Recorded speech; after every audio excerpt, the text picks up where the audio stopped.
Down.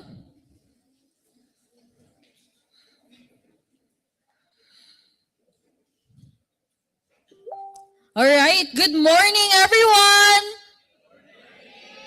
Good morning. Ayan. And welcome everyone to the Nexus AI Fluency Masterclass and Hackathon here at Central Mindanao University. I'm Elle, and it's my pleasure to be your host today. Today is more than just another training session. We're bringing together students, innovators,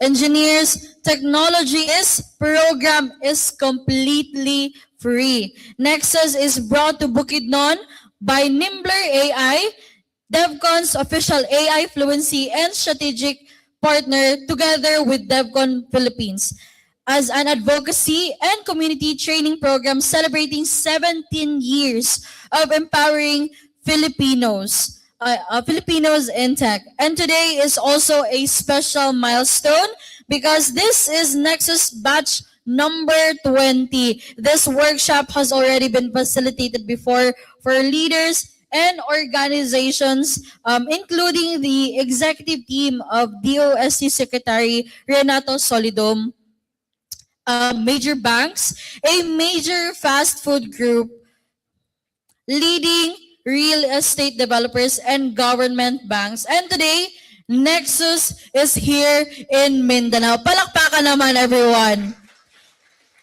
And as part of the DEVCON AI Angat Mindanao Caravan, Aral Ngayon, Trabaho, Bukas. We're taking the same spirit of learning and bringing it closer to our communities. And for today, we're focusing on the build track, designed specifically for engineers. So expect this morning to be practical, technical, and hands-on. And later today, we'll take those learnings one step further through our afternoon hackathon. But before we begin the learning journey, we'd like to officially welcome everyone to Central Mindanao University. And to give us our opening welcome, please join me in welcoming Dr. Yolito G. Ibalier, President of Central Mindanao University. Let's give him a round of applause, please.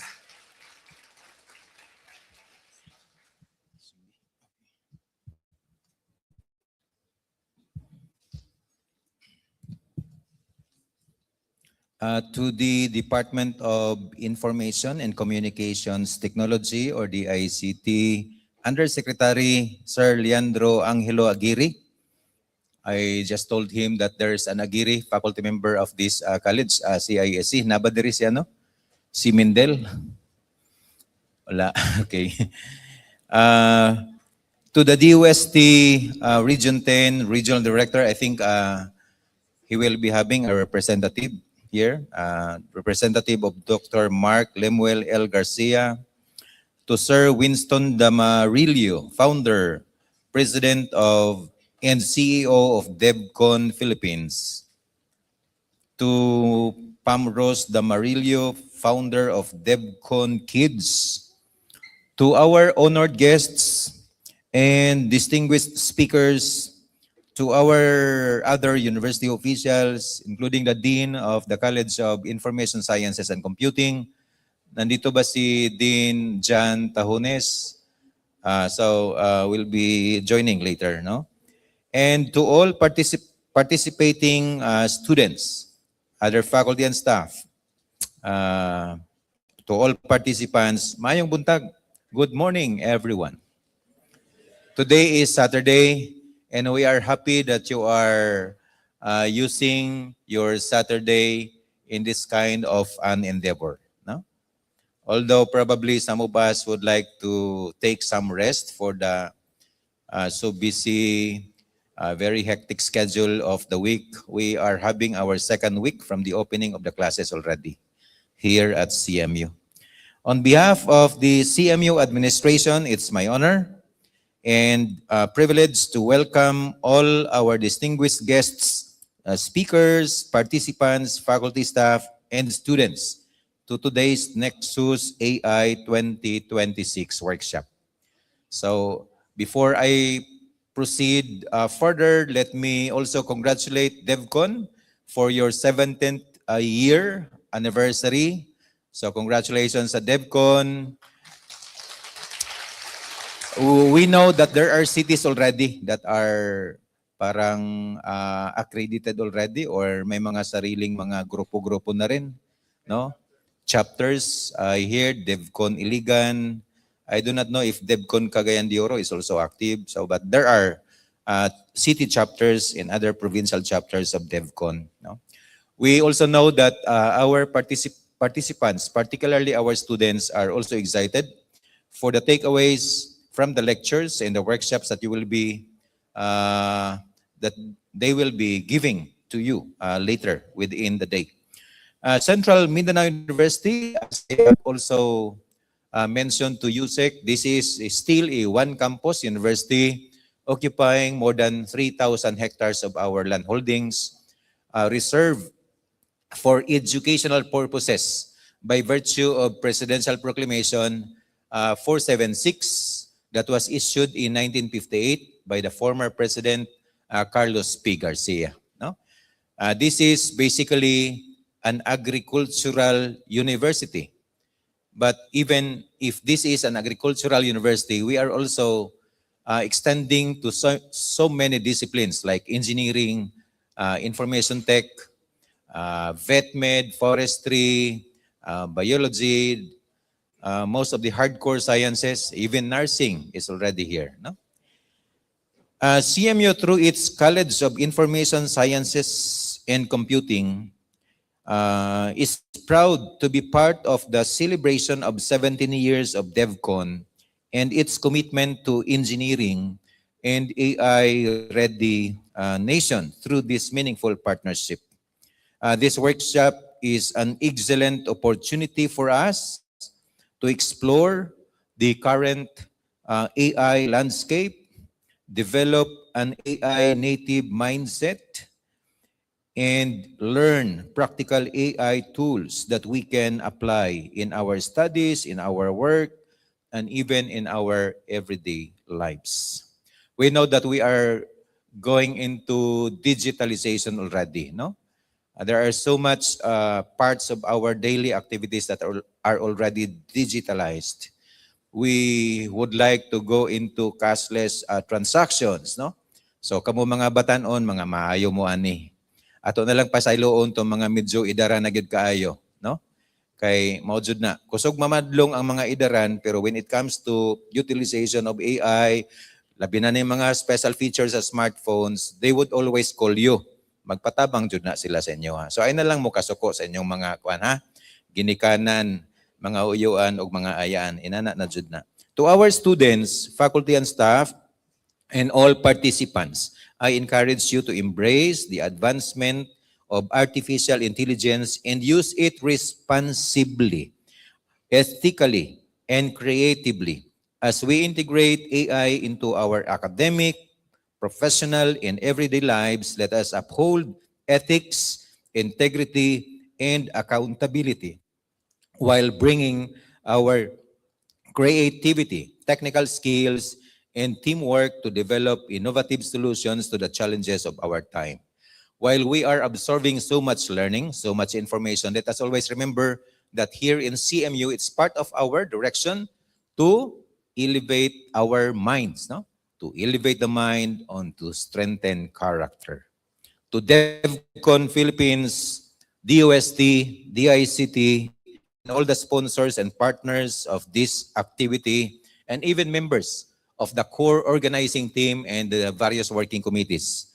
Thank you very much for bringing this innovative and timely seminar to CMU. Kani pa ang adtuan nato sa Manila, dako tagasto, di ba? So kini ni duol na jud sa atua. And we are happy that we are on a more or less the same direction because we are also embracing digitalization. We are truly grateful to be part of your agenda and your trust to elevate the quality of education, technology, and opportunities in Mindanao through the AI Angat Mindanao Caravan with its inspiring theme, Aral Ngayon, AI Trabaho, Bukas. We are happy even if this is a weekend. Actually, yesterday we have also a convergence of student leaders attending an activity that was spearheaded by the Office of the Presidential Advisor for Mindanao Concerns with our USEC Antonio Cirillas coming over to the campus yesterday. So this is the second where we have another USEC. Sabi ko ni Sir kanina, USEC, medyo bata ito na USEC kasi kahapon medyo ano na. Oh. So thank you for choosing CMU as one of the venues and partners in this important journey toward building an AI-ready nation. Once again, welcome to Nexus AI 2026. I wish everyone a meaningful and productive workshop. Daghang salamat ug maayong adlaw sa atong tanan. Nowhere to hide when I'm getting you close. When we move, well, you already.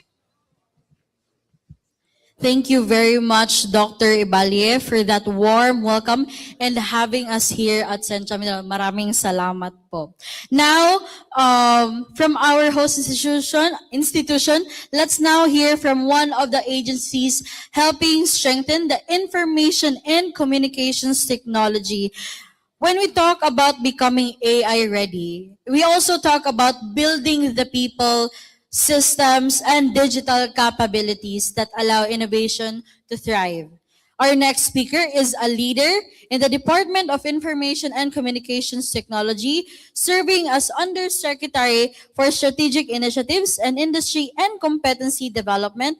He leads work focused on strategic initiatives in strengthening industry and competency development, bringing together policy, technology, and the people who will shape our digital future. He previously served as Deputy Commissioner of the National Privacy Commission and is a Juris Doctor graduate at the University of the Philippines College of Law, where he also serves as a senior lecturer. Please join me in welcoming Undersecretary Leandro Angelo Dino Aguirre of DICT. Let's give him a big round of applause. All those things I shouldn't do, but you dance, dance, dance.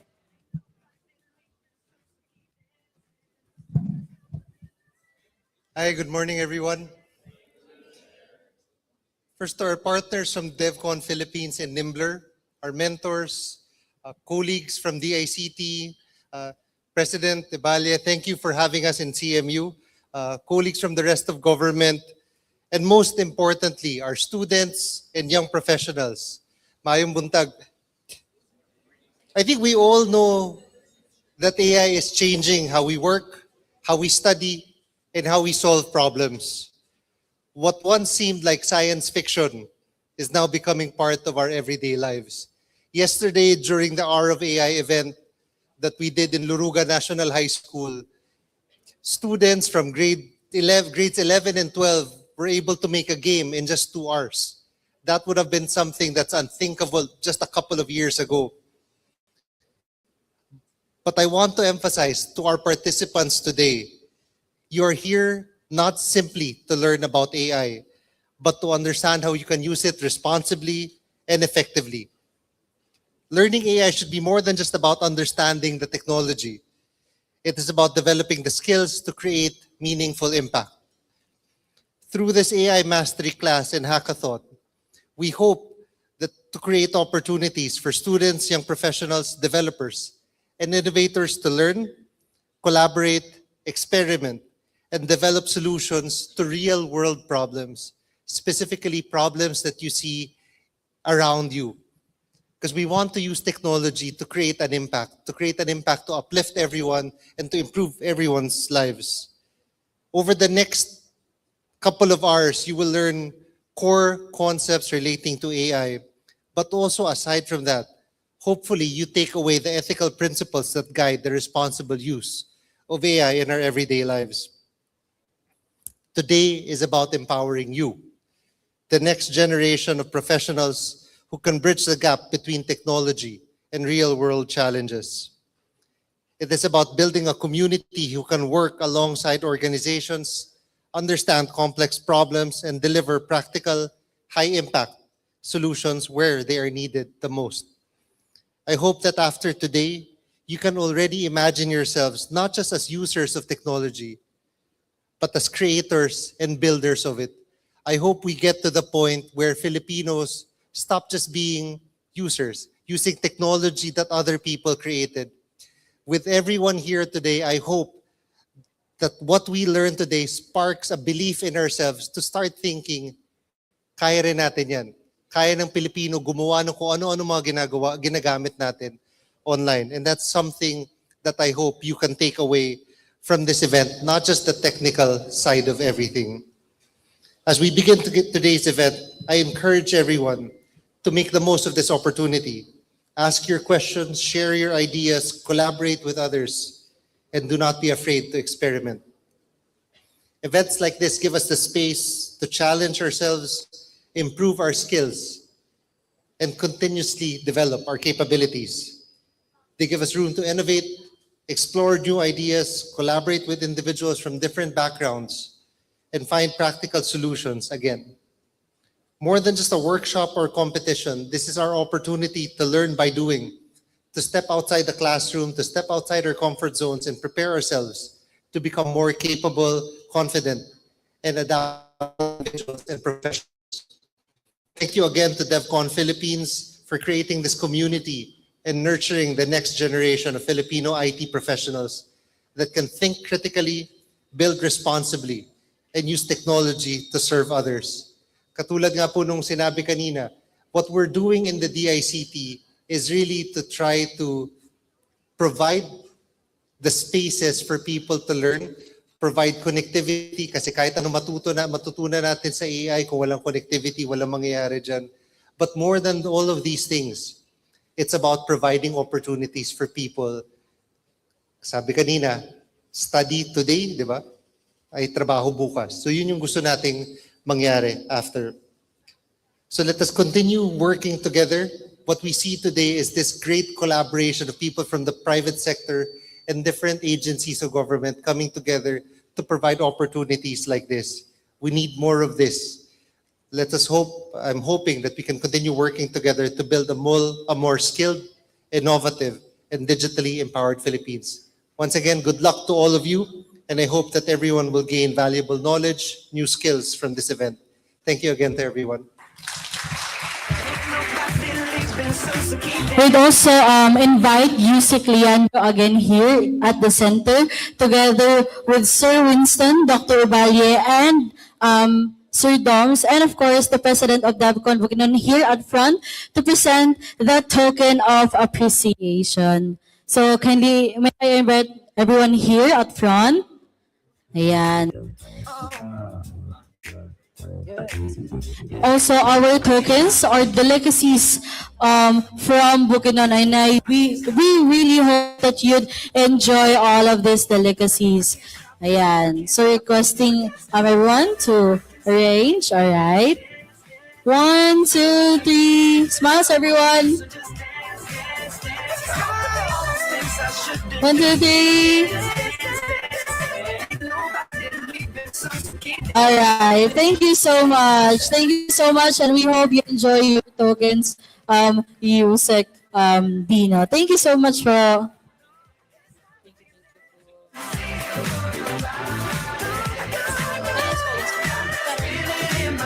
All right. So before we proceed, President Ibayo requested that is it okay that we take a picture, a group picture here? So diri lang ang ato ang frame. So may I request our guests to please be here at the center for a photo opportunity. Ayan. So may we also call on the DEVCON Philippines team to join us here to take a picture. Yes. The valid diri, you'll be standing in there. Ayan. So volunteers, may I ask for assistance for chairs, please?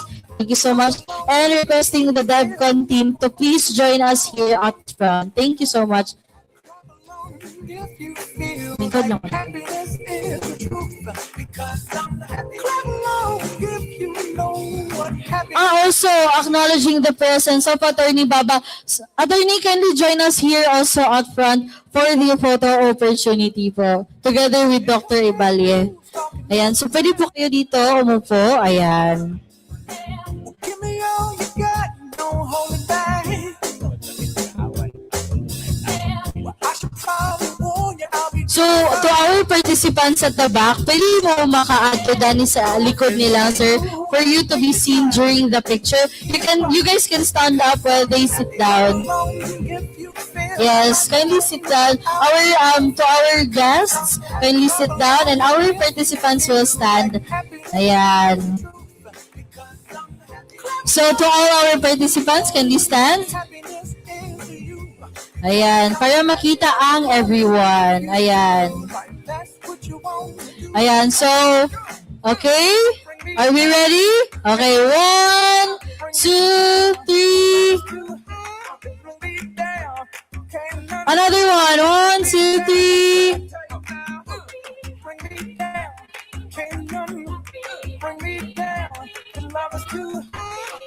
So let's take a video. Ang atong ingon is Nexus AI Batch 20. Okay, so are we ready? Ayan, video tayo. Batch 20, batch number 20. Ayan, so okay. Again, practice tayo. Again, Nexus AI Batch number 20. Woo! Okay, say 1, 2, 3, go! Number 20. Ayan, number 20. Ayan, number 20. Ayan. Sige, again. 1. Final na to, ha. 1, 2, 3, go. Sus. Ayan, thank you so much, everyone. So you may now go back to your seats and we'll proceed with our program. Dr. Ibalye, thank you so much for joining us this morning po. Ayan. Now go. Hello, everyone. Hi. Clap once if you can hear me. Aray. Clap once if you can hear me. Clap twice if you can hear me. Ayan. So now let's go back to our program.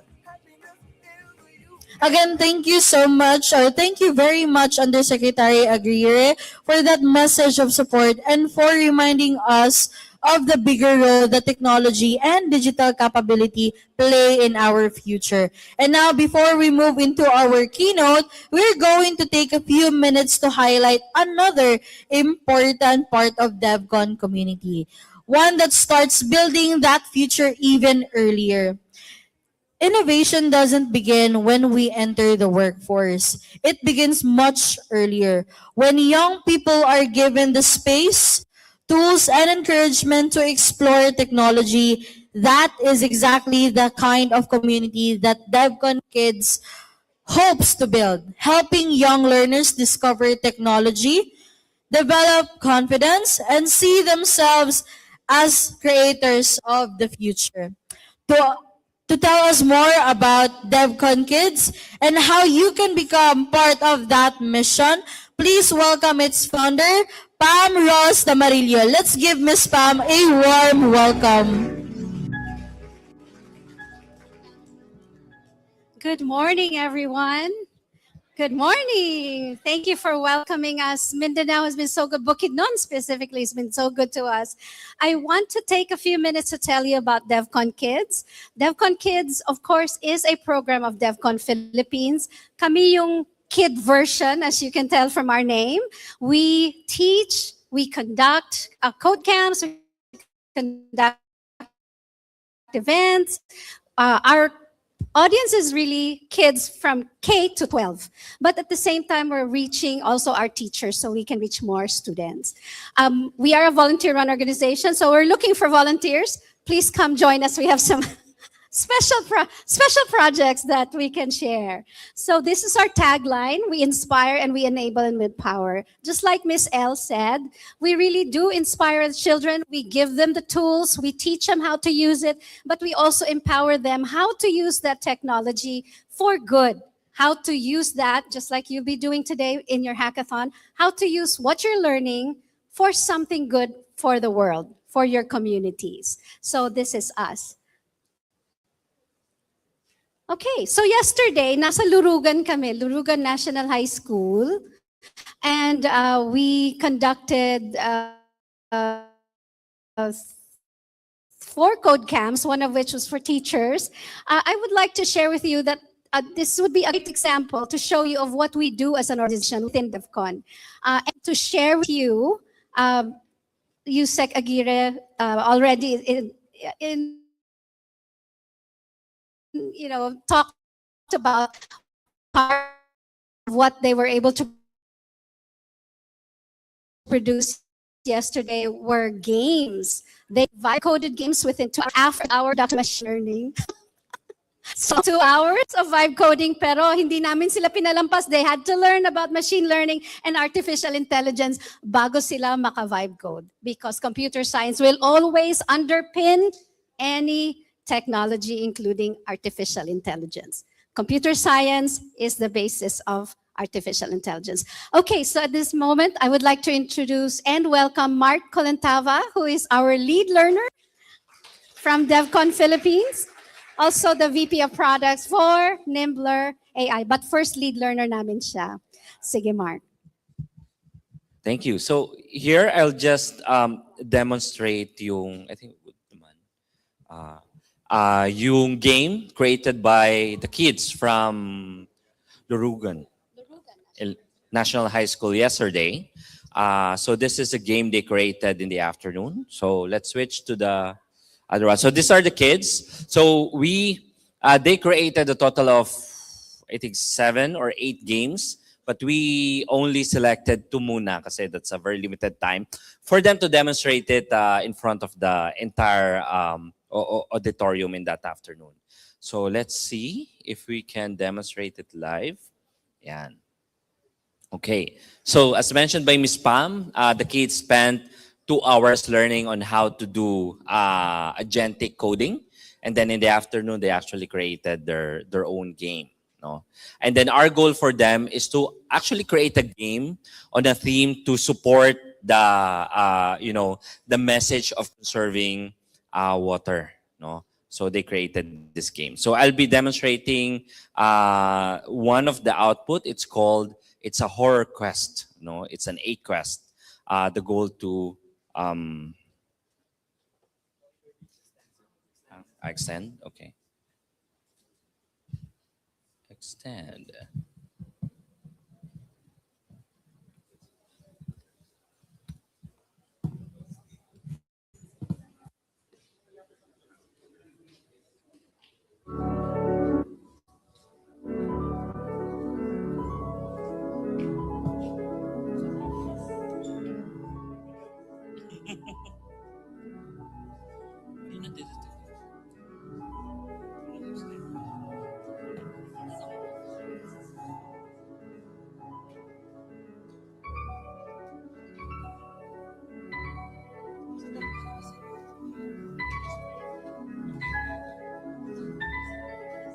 Pwede kong dalhin sa likod, sir. Sige. Siya na ganito dito. Siya na nilito siya sa taas.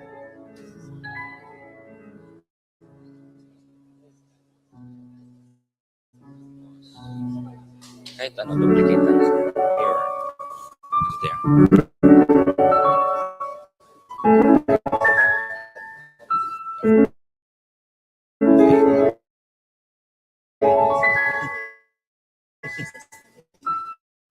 Okay, Hour of AI. So Hour of AI is an international movement that happens across the world with 180 countries participating. So every year since 2018, DEVCON, through the DEVCON Kids program, has been participating. What is Hour of AI? Hour of AI is an hour introduction to computer science or artificial intelligence. So within an hour lang, na-introduce natin yung mga bata, K to 12, into AI or computer science. It's a really engaging way. It's free, it's online, everybody can access it, and you come away with the confidence and some knowledge about computer science. So it's a really good entry into what we all do today. So I would like to make a plug for each of you. Kayo, you're just coming into the workforce, no? Make space in your lives to serve others, to serve your communities. Serve your communities through DEVCON. Teach, mentor.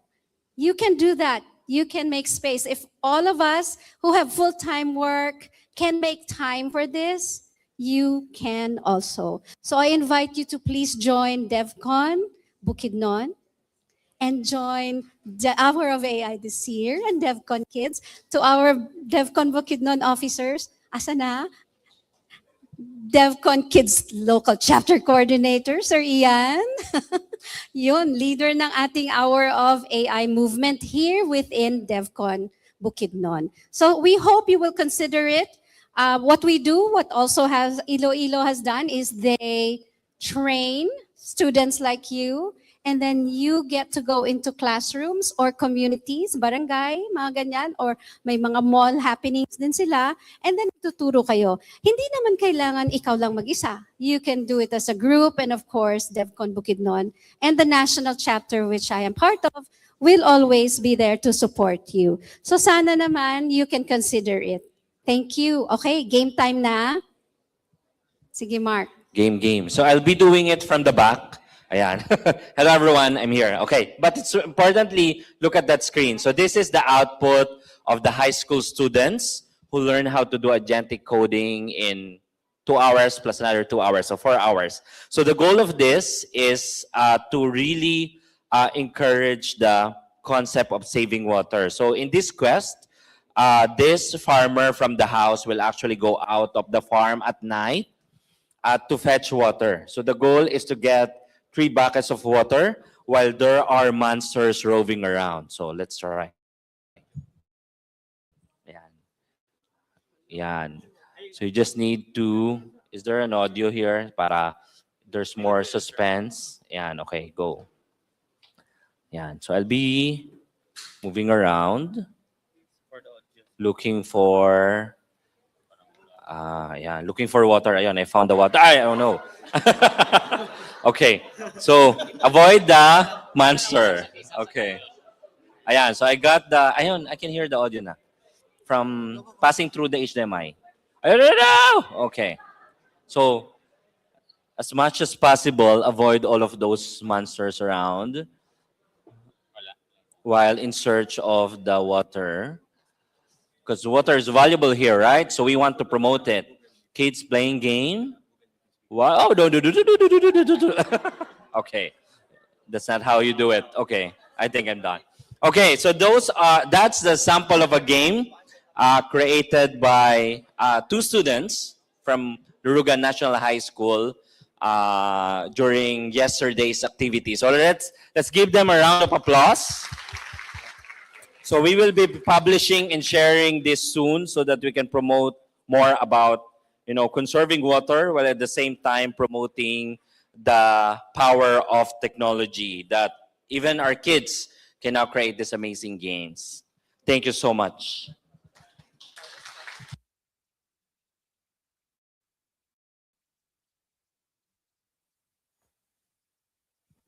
All right, thank you so much, Miss Pam. Imagine being able to create a game within 2 hours, guys. Mind you, those are still at senior high school na students. Diba? Imagine having that kind of skills at a younger time. How much more kamo nga, dagko na mo nga, mas daghan pagid mo og makaya. Ayan, Again, thank you so much, Miss Pam, for that inspiring introduction to DevCon Kids and for reminding us that the future of technology begins with the communities we build today. And now let's proceed to our keynote. So our keynote speaker today has spent decades at the intersection of technology, entrepreneurship, and transformation, helping organizations recognize not only what technology can do, but what becomes possible when people know how to use it. He is a serial technology entrepreneur, venture builder, and enterprise transformation leader with experience across Silicon Valley, di ba? And the Philippines.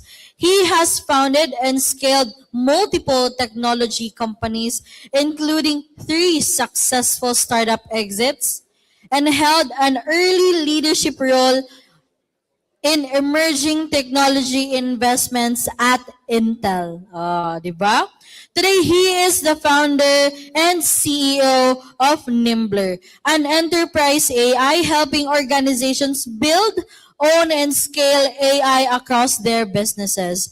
He is also the founder and president of DevCon Philippines, the country's biggest developer community and tech volunteer, a nonprofit organization, bringing together more than 60,000 members across 13 locations nationwide. And today, he brings that experience here to Mindanao. As we explore what happens when technology reaches an inflection point, and when we choose to lead through it. Ladies and gentlemen, please give a warm Mindanao welcome to the founder and president of DevCon Philippines, Sir Winston Damarillo. Thank you, thank you. Maing buntag kanyang tanan, everybody. Cool. What nalimtan nila og butang sa akong background ba nga. I actually grew up in Cagayan de Oro. And every weekend, o kinahanglan mi magpahuay, more relax, mag-enjoy, we always come up to Bukidnon. We have a farm not too far away from here in Manolo, Fortich. So it's good to be home. Kamusta mo tanan? Okay ra? I know it's linggo ng wika, pero mas lami magid magbinisaya, di ba? So it's really a pleasure to be here today. And I want to let you know, I know we say Nexus 20, no? We've done this 20 times na. All over the world, actually. Pero for me, it's Nexus #1 for Bukidnon. Because it's the first time we're teaching this to students in college, no? So we're really, it's an opportunity for us. It's a pleasure to be here. Pero I want to share one more thing to you guys. Bukidnon is the first university we visited for Nexus. Yes, di ba? Galing. Okay. And the reason why we picked Bukidnon as the first to visit is because of DEVCON Bukidnon. You know, DEVCON Bukidnon. Sabi mga taga DEVCON Bukidnon. Say hi. Ayan. Alright? Ang leader sa mga DEVCON Bukidnon, taga CMU, si Teacher Gleis, to sa likod. Di ba? Also the #1 leader of all of DEVCON in 2025. So, really excited sa mga Bukidnon. Grabe inyong energy din, no? So we're really excited to be a part of your journey. And then I want to share you something na as fellow taga Cagayan o silingan ninyo, I'm really excited that I get to do this first, no? To get to deliver this first to the university, the CMU, Central Mindanao University. It's a very exciting time.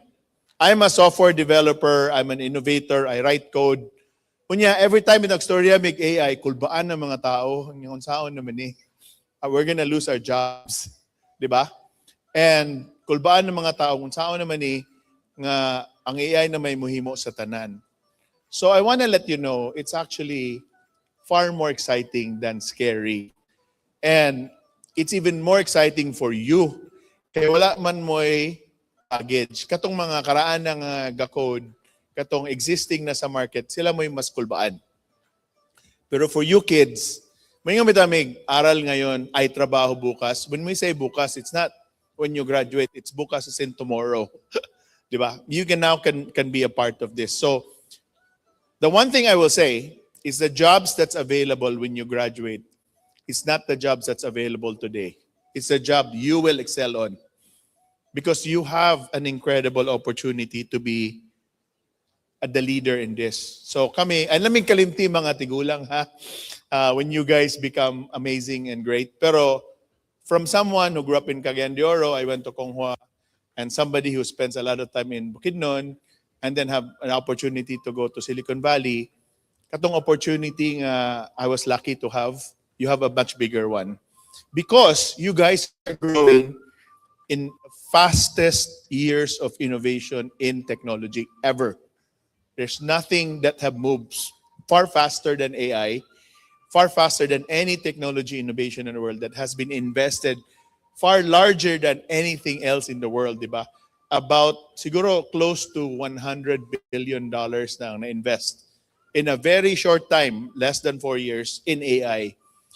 You take advantage of that, and that's the opportunity now. So the AI has moved from 2022, when OpenAI was actually formed as a nonprofit, and it started generating, muna yung tawag nila generative AI.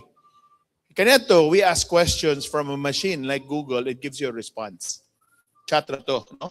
But when you start asking AI to say, draw me a picture, or tell me what I should do, or create a code for me, muna siya nag-start 2022.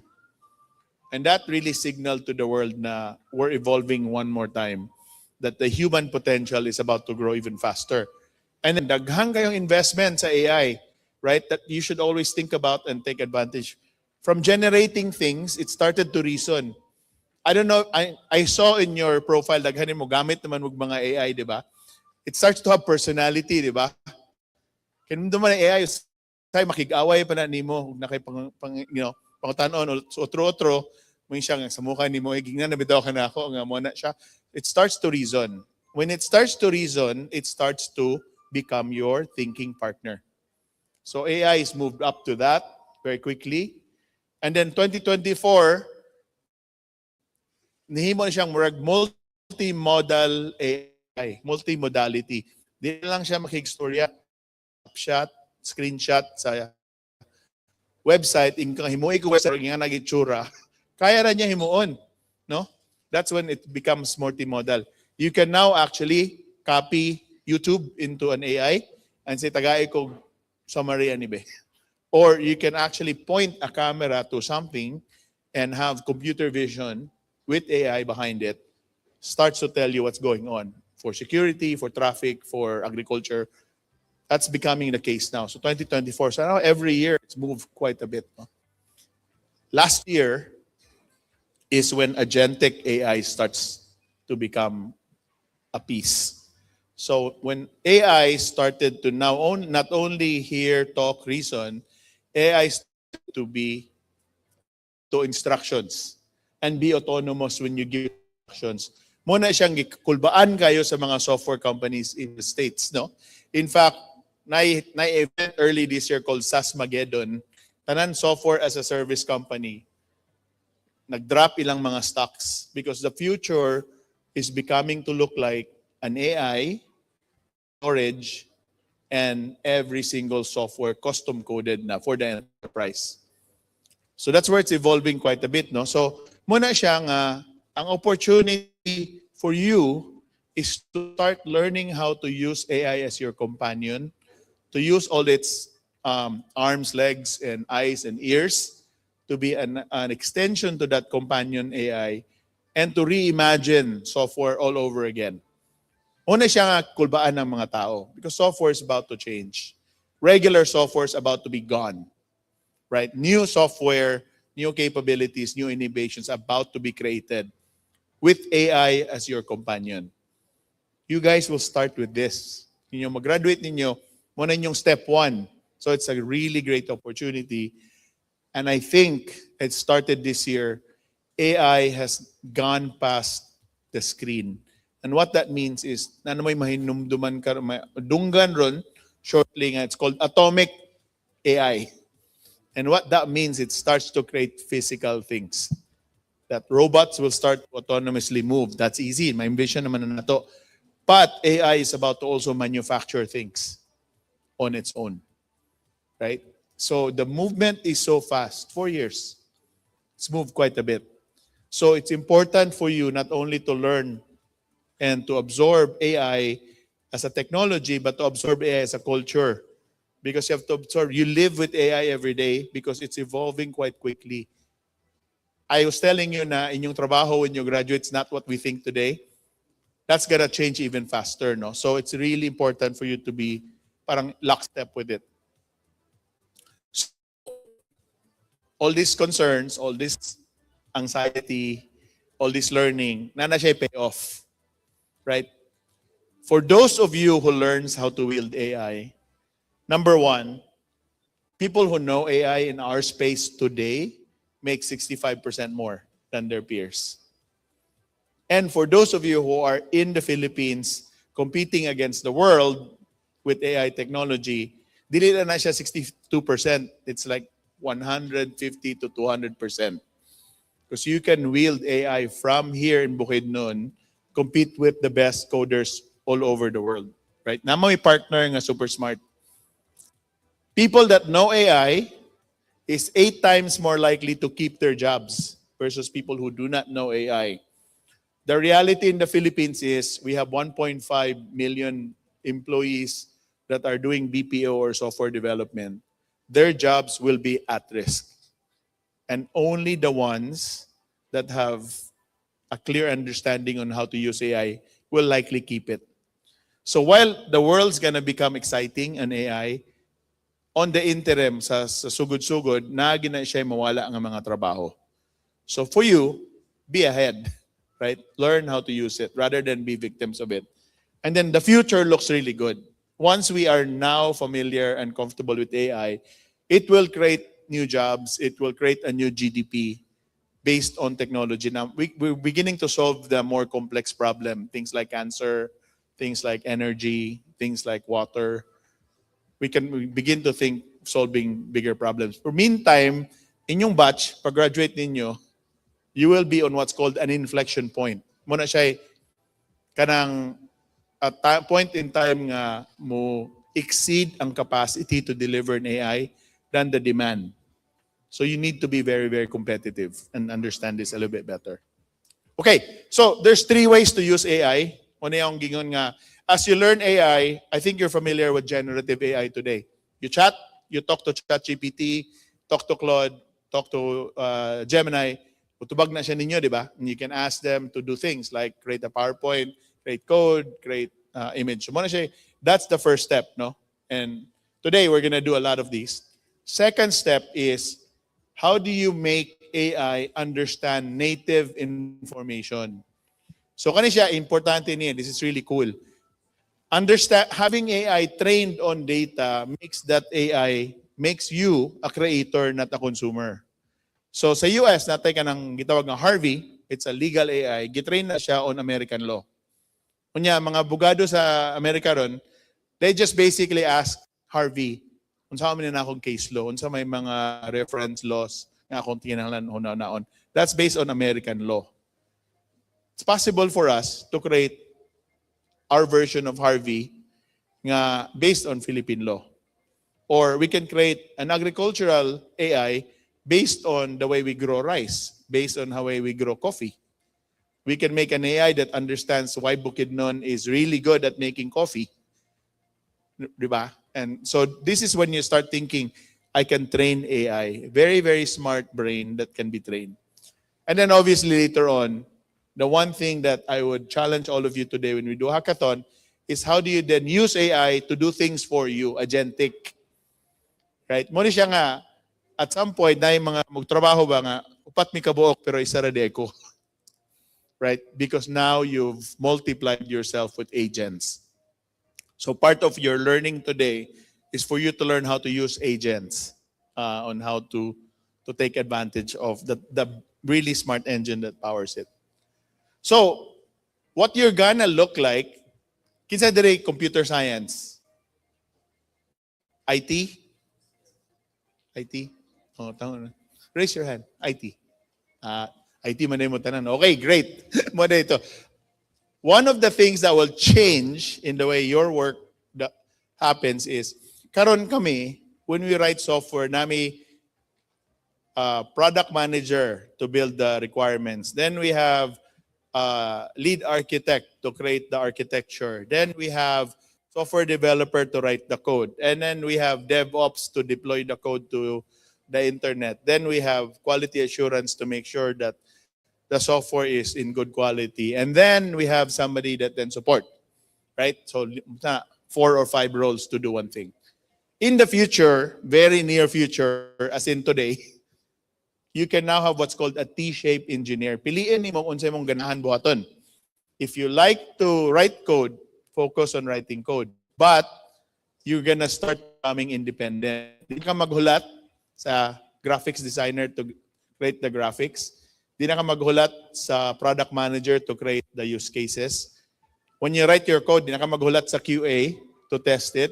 And then finally, di na po ka mahulat sa IT to deploy it because AI complements everything you have. So you can hear the term T-shaped engineering. Nga pili na ka kung sa imong gusto, use AI to complement the rest.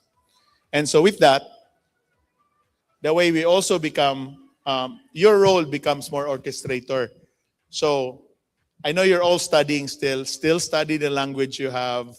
If it's Java or Python or PHP, understand the concept of coding, understand the concept of software development. Don't get too married on the specific language like Python or PHP or Java or C or .NET, because very soon you don't have to write that, but you need to understand how software is constructed. No? In the time of AI, you will be more of an orchestrator rather than a coder, which means you direct the work. Slave driver ka sa AI. You tell them what to do, right? Direct the work. You check whether the work is good, right? AI still hallucinates. AI still is not quite perfect. We complete that picture to make sure that it's good. And you need to continuously be curious and thinking about the deep stuff. But more importantly, the one thing that AI cannot do is to understand our customers. Our customers are human beings, they're not robots. And so at the end of the day, whatever the AI produce, you need to put the final test na magamit pa ni tao, right? And so that's the piece that's really important in AI.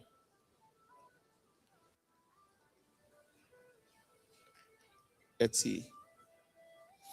But what's exciting about AI and being able to do AI is that it enables you to become solo entrepreneurs. The other, di ba, naman ako, software used to be 5 people. Now it can only be 1. Startups used to also be multiple founders. But now it can also be 1. It's easier, no?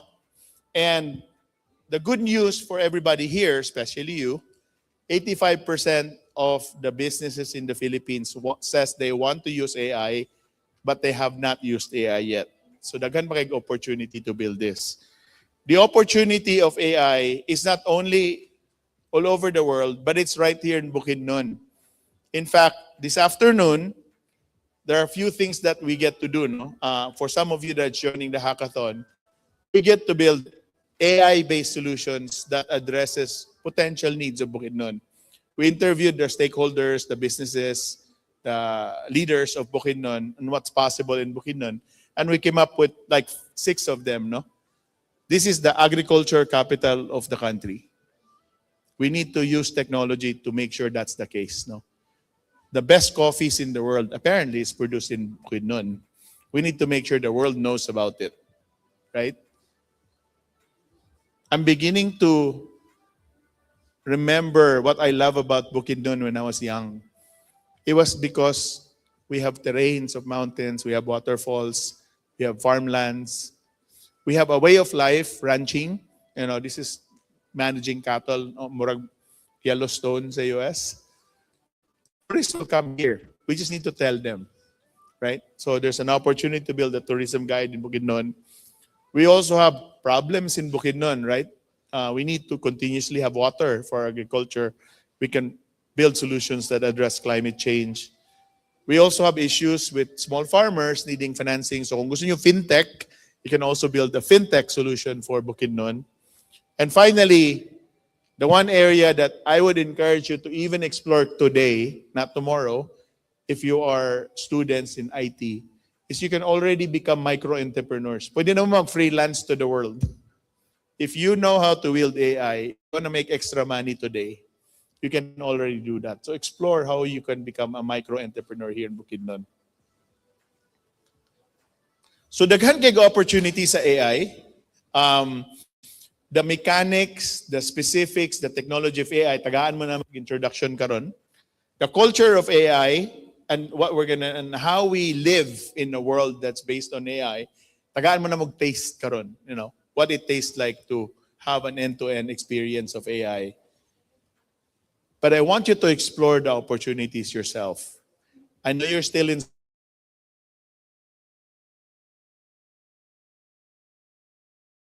school, but the best time to start is right now. Take internships, do projects, businesses here in Bukidnon. Start now. It's really important. Don't wait. There's a lot of problems to fix. It's actually really fun to fix with AI. Kaya makuha ninyong world's best practices, you apply it to a problem you define. To be fluent. Importante na be fluent. Meaning, I use AI in everything I do. You know, I don't look at email anymore. I use Claude to say, hey, kamusta? What's my email for today? What should I pay attention to? I don't check my calendar anymore. I just ask Claude, what's my meetings for today?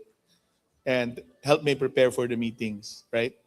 I still write by hand love letters to my wife because Claude can't do it very well. Yee! Di ba?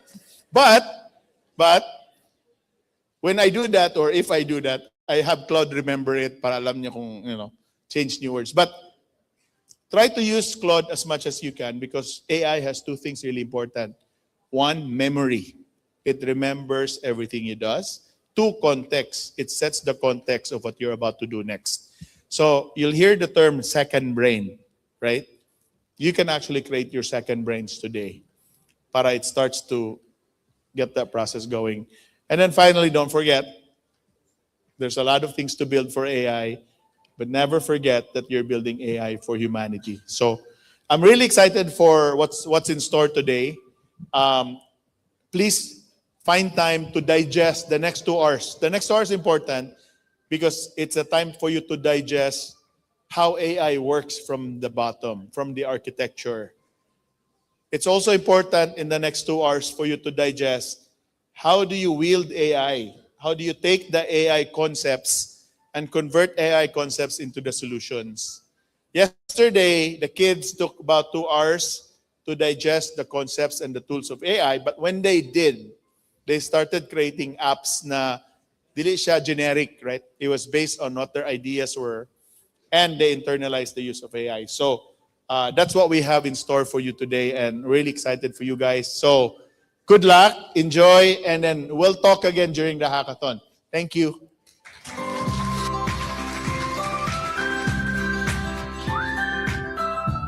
Thank you, Sir Winston.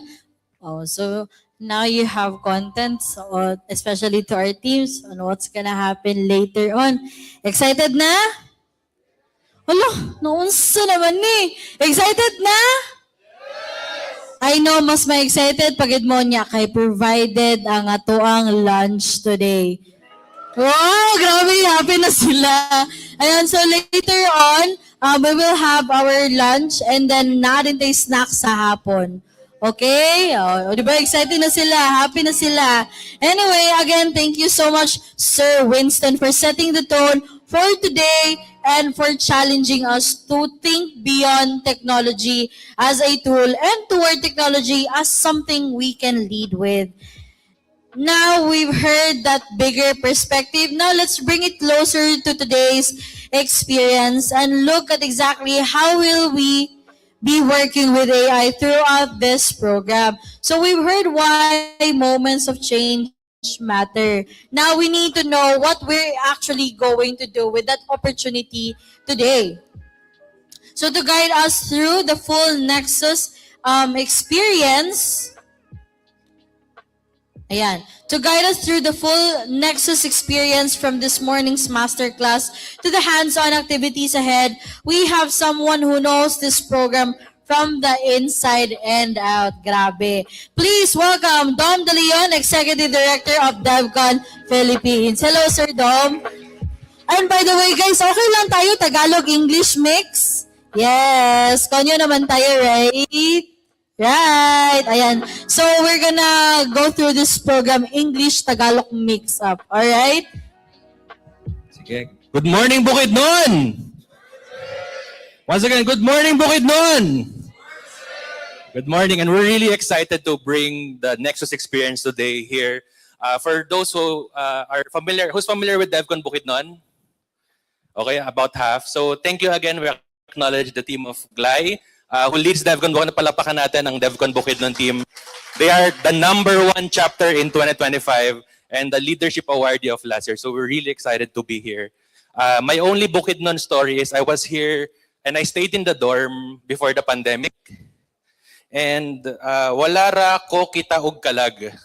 So yun lang yung alam kong Bisaya, but I always hear that there are horror stories in the dorm, but thankfully when I was here before the pandemic, walang nanggising, no one woke me up late at night. I've been to Apo and I've tried Marang, so I'm really happy to be here after 2 years of opening DEVCON Bukidnon.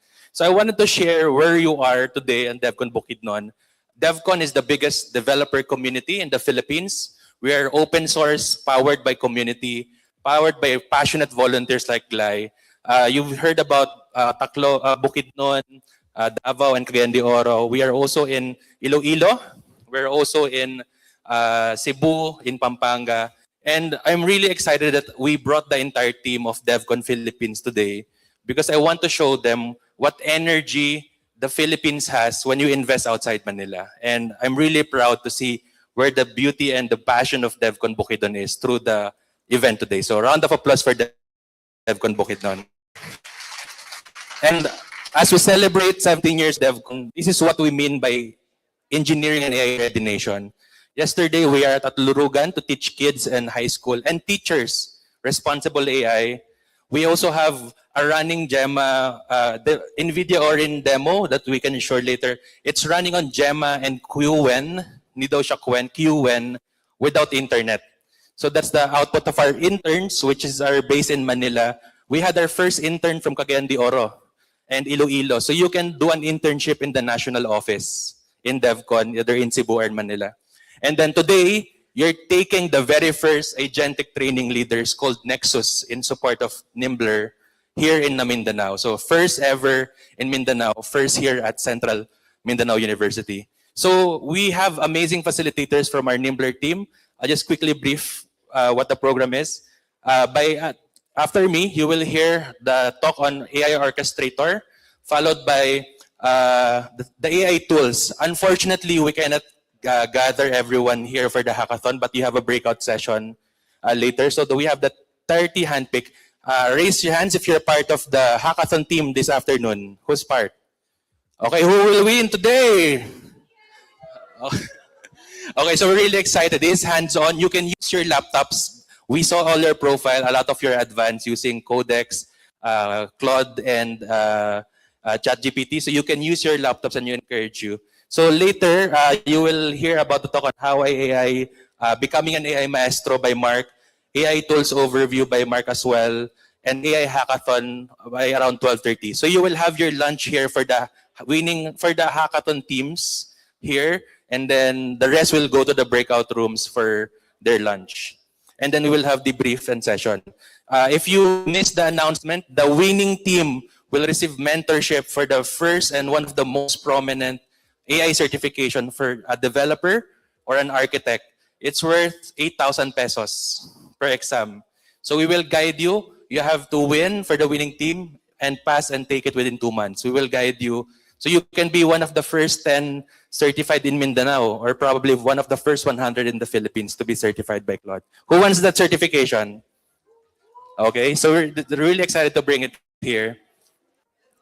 Okay, so what we'll do is we'll just ask 6 representatives For those who will volunteer, you will receive exclusive stickers for your laptops from DEVCON. So we will ask you 6 representatives, pila na dito. You will be asked and share how do you use AI at work, at school, or personally. So who's the first brave soul to share how you use AI? Lapit na dito. First, you will get the sticker from Wayne. Si Wayne is from our Davao team. Okay, no one wants to share? This is the exclusive 17-year stickers of DEVCON. So introduce your name and course. How do you use AI, personal network? Hi, good morning. My name is Remark Liporday Capunong, fourth year BSIT student major in data networking. And for me, I utilize AI sa akong mga projects, especially sa capstone namo when developing the program we are going to use. Tapos I use AI also as a companion sa everyday na akong ginabuhat, like mag-suggest ko unsa akong mga daily diet na dapat na kaunon, like also mga exercise routines na dapat ako buhaton. And also I use AI sa pagbuhat sa mga literary arts like essays and mga articles na ginabuhat na ako sometimes. Also primary tools na akong ginabuhat is sa coding. I use Codex, Cloud Code, and for generative AI, I use actually ChatGPT and Grok. For generating images, I use Gemini and Grok also. And for my companion, I use OpenClaw and Umarata, sir. Thank you, sir. Very advanced, sir. So you can get your exclusive sticker from Wayne, and check the NVIDIA demo or in later dads. Okay. Thank you, sir. Palapakan natin, sir. So second, to share, please go to Ma'am L. Who wants to share and get the stickers of DEVCON? How you use AI personally and at school? And ma'am, go ahead. Introduce yourself. Hello everyone, I am Bianca Luisa Nahan, third year I am, and I use AI as one of my daily good nga companion as sa ako apong work, because I work sa tech related sa siya, and so sorry. It is a very great opportunity and much more easier for me to work on that, especially on the codes. Me creating an application or a website, it is really helpful, and even designs too, and of course the color palettes that I want on my outfits or something. Those are things that Sige, thank you, ma'am. So, outfit of the day, AI. And you should also check Claude Design, upcoming certification. Thank you, ma'am. You get the stickers from Wayne. Ayan, from DEVCON Davao team. 4 more. While we're good. Good morning, sir. Good morning, everybody. My name is Kim Hefty, and mostly I use AI is mostly for learning purposes, and mostly I use a different like Claude, Google, and Gemini to assist of my learning, such as when I learn a language, such as C# or anything related to the for my tech stacks. And for my experience, I use AI as a tool for my learning and for creating also applications, not as just use AI mostly, but as use is only as a tool. And I will try to understand what the AI does for me and always review everything what it provides to me, because mostly AI makes mistakes. So always double check and use a lot of constraints for making applications, and that's how I create my projects and for my learning journey towards being an IT student, sir. Thank you. Thank you, sir. You can get a sticker. You get your sticker. So, very important yung sinabi ni sir. That's the topic and concept of T-shaped engineer and becoming an orchestrator.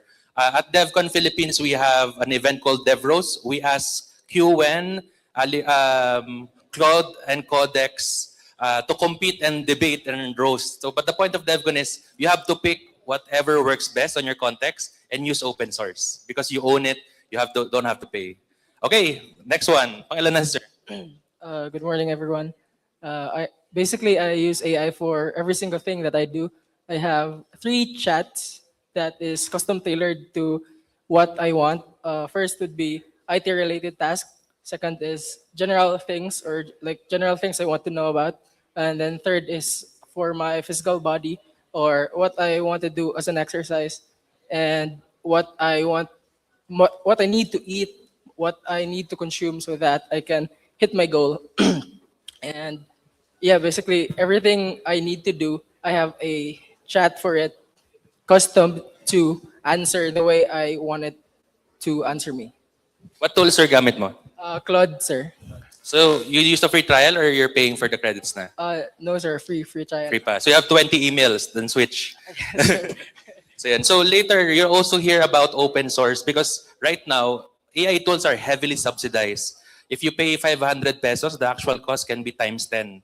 So some they say AI is already here, but it's very subsidized. So the concept of open source is something DevCon believes in. Okay, last one to share and get the sticker. Yeah.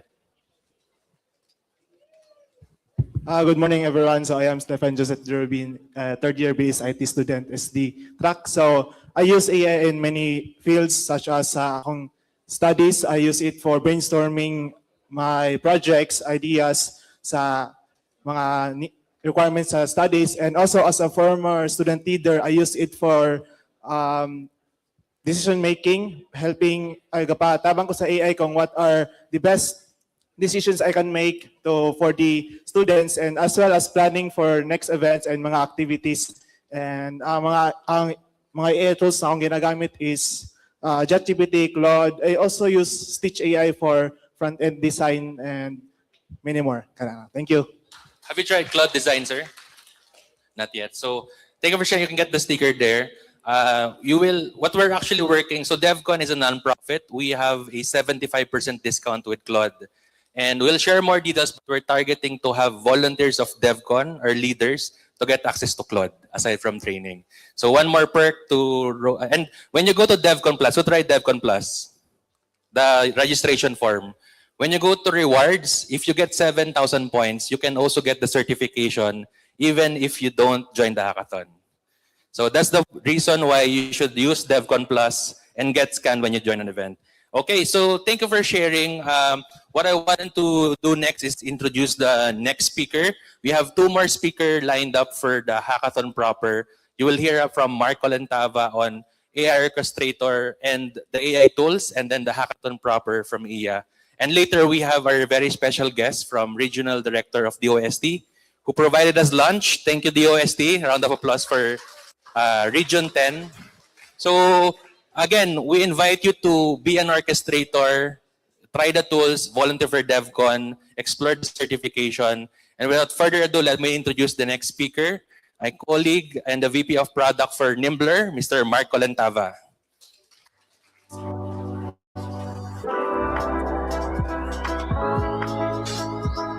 All right, thank you so much, Doc.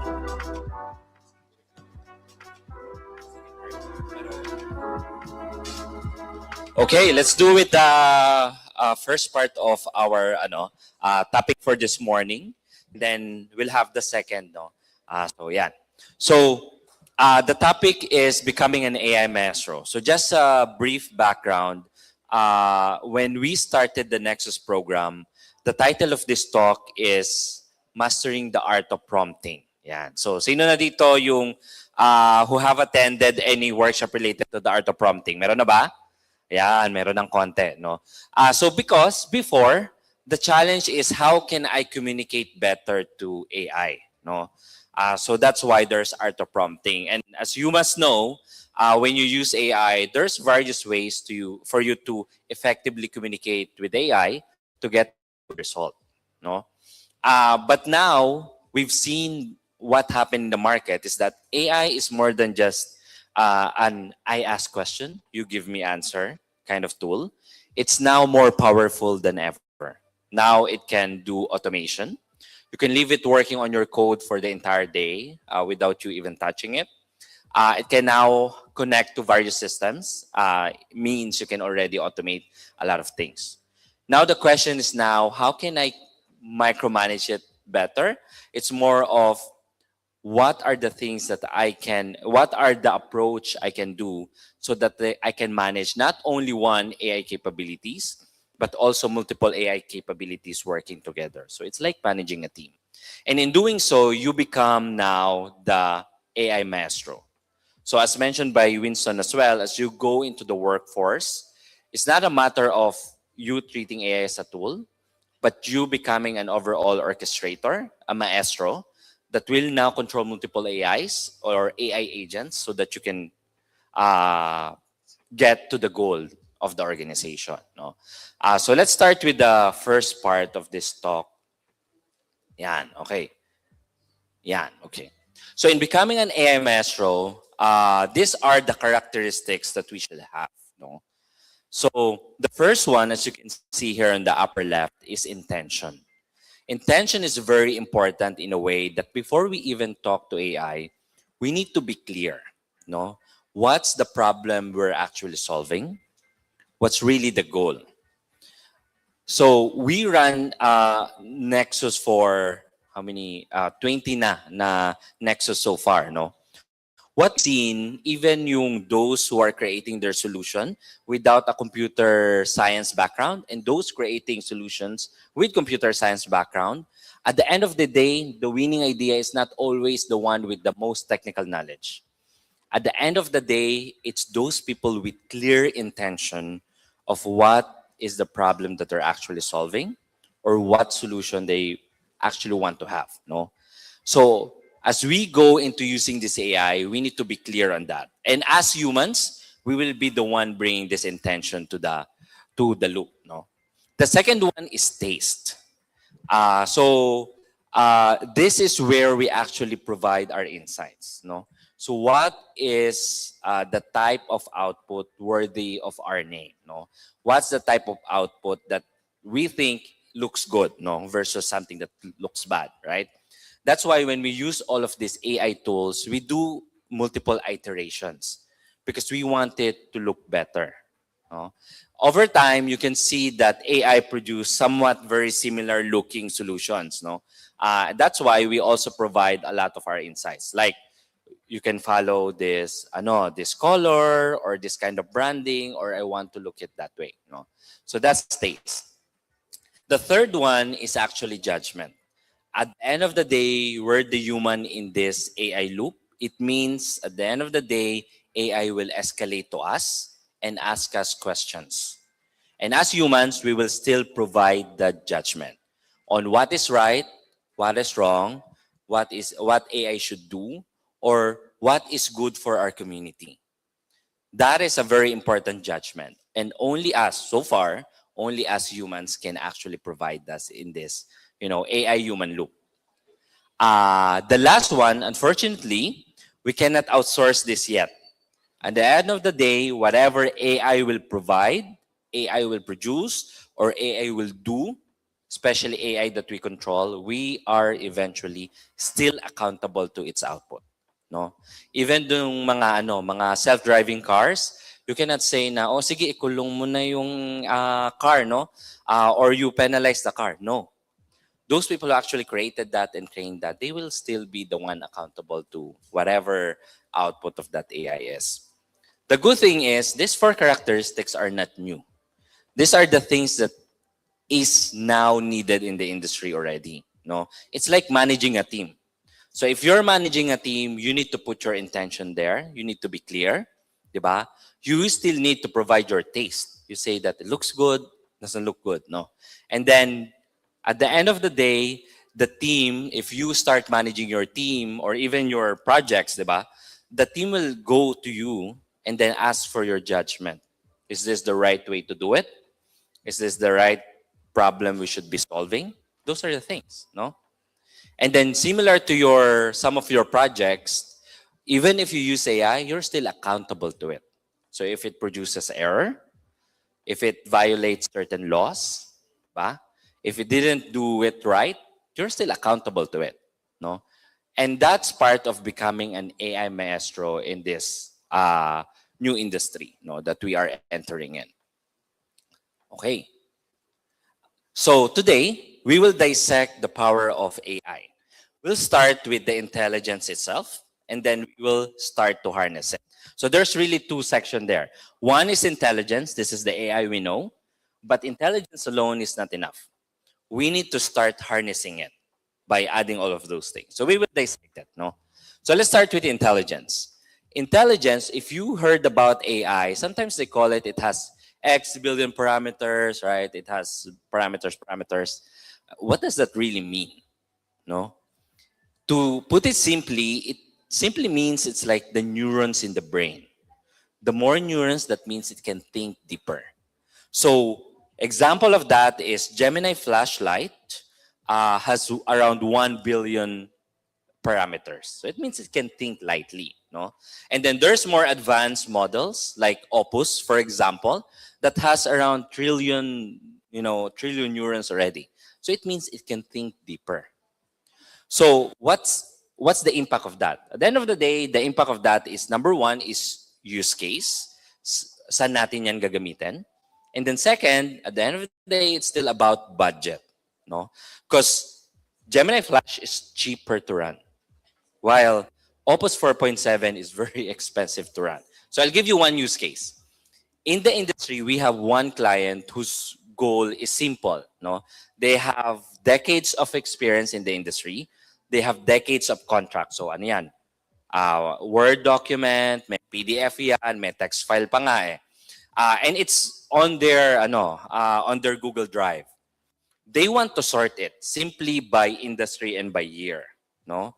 So manual way to do it is that I look at it, I read it, and then I put it in the folder. Like 1993, 1995, this industry XYZ, no? We can do it manually, even if it's millions, no? But it will take time. They want to use AI to do that. In order for them to do the sorting, they can use any of these models. What do you think is yung model na proper model to use? Hula. On this side, ano kaya? Ano? The fast. How about on this side? What do you think is the right model? The fast and cheap. Okay. So that's correct. The model to use there is to just read and understand the file and understand which industry that is and what year that contract is actually signed. And for that, they can just use Gemini Flash. For anything that's deeper, they can use the Gemini Pro or even Opus. And that choice alone is roughly around 10 million pesos price difference, right?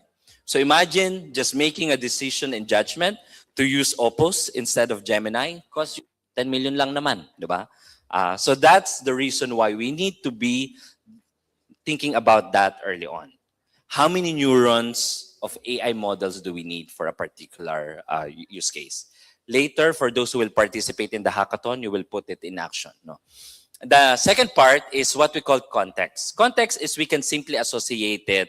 Kapag narinig yung context about AI models, we can simply associate it to the short-term memory of the brain.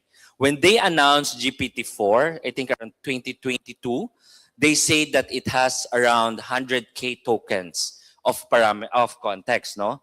So what does that mean?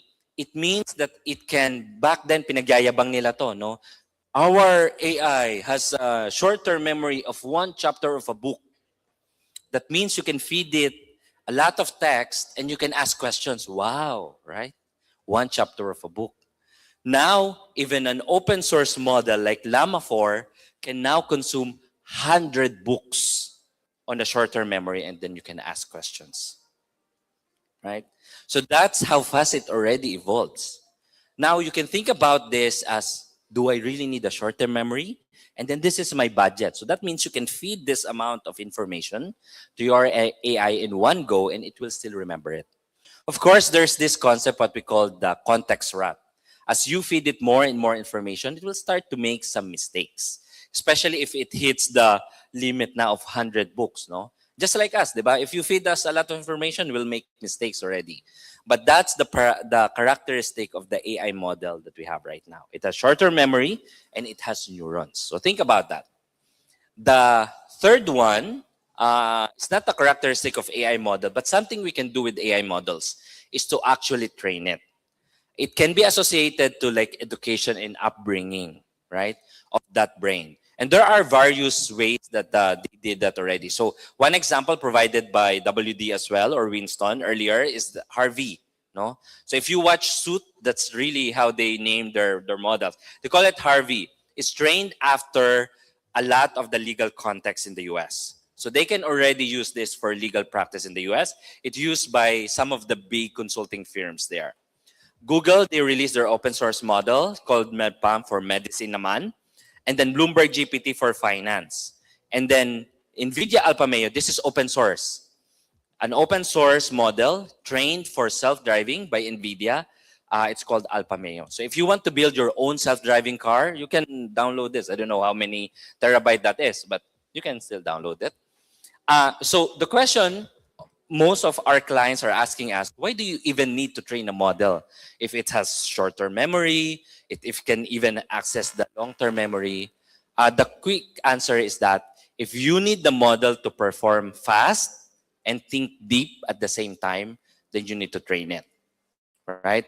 One good example I always give them is that NVIDIA AlphaMeo for self-driving car, for example, is that if you're driving at 100 kilometers per hour, which you should not do, and then you're about to hit a bump, or you're about to hit someone, and you need to decide whether to turn left, turn right, or hit a brake, you don't want to go to your book, access the manual of the car, diba, to make a decision, or even go to the library to access the decision. You need to have that instinct to decide whether to hit the brake, accelerate, turn left, or turn right, right? If you need to make a decision fast, right, and deep, then you need to train the model. That's also the reason why Bloomberg GPT, if you heard about them, they're being used in stock trading. No, that's the reason why Bloomberg GPT is also built, because they are in high velocity trading. If that's what we call it. So it means a fraction of a millisecond delay in the decision in the trading can cost them billions. No, so if you need your model to think deep and fast, you need to train it. Okay, so now you can also access long-term memory. No, short-term memory, okay lang yan. So if you ask ChatGPT, okay, tell me more about myself, it will answer it. No, because it has access to local memories as well. You can associate the local memory very similar to your desk. It has access to your books, your recent conversations, your sticky notes, and maybe your filing cabinet, in your office. But the ultimate goal for us is to create what we call an enterprise or institutional memory. It means it's a shared memory or data that we can use together. Not only you can access, but collectively we can access. So one good example is we can create an institutional memory for your school. It means all the previous researches done here, we can access. All the proprietary data that we have in this university, we can access. We can even build a bigger one, which is for Bukidnon, for example. Diba? So we can build an enterprise memory or institutional memory for Bukidnon so that kung ano yung production ng coffee, we know. Kung ano yung mga needs of our communities, we know. Diba? That's the ultimate goal. And many organizations, including big companies, they're building their own enterprise memory so that they can move fast. Not only can they AI alone, but they can already AI together. And that's the goal. So now that we're a little bit smarter, we have the intelligence already, we can train it. We know it has neurons in the brain. We know it has short-term memory and long-term memory. The next question is, then what? Paano natin yan gagamitin? How can we actually use it? How can we harness it? So the next part of our discussion is on harnessing it and using various tools in order for us to get that. And that is something we will apply for today. There's two ways in using and harnessing AI, especially in agentic coding, using AI to build solutions. There are two ways. One is you can use AI to build the software, just software. Like I ask AI, create a calculator, that's it. I have a software. But today, especially for those who participate in hackathon, and even those listening to us right now, think about using AI to produce other AIs. So not only will use AI to code the software, we will also give it the power to have intelligence as well. So it's like this arm building another arm. Yan. So for those who will participate in hackathon this after, we encourage you to use AI to build AI that also has AI power. No? So let's harness it further. So in harnessing AI, there are various ways. So let's start with workflow. Right now, AI is not just a simple, I ask you a question, you give me answer. We can already provide a series of steps and even instruction and create a workflow. So very similar to N8N, di ba? So at the middle, most of the workflow we have right now, especially kung static lang, it will go from one step to another.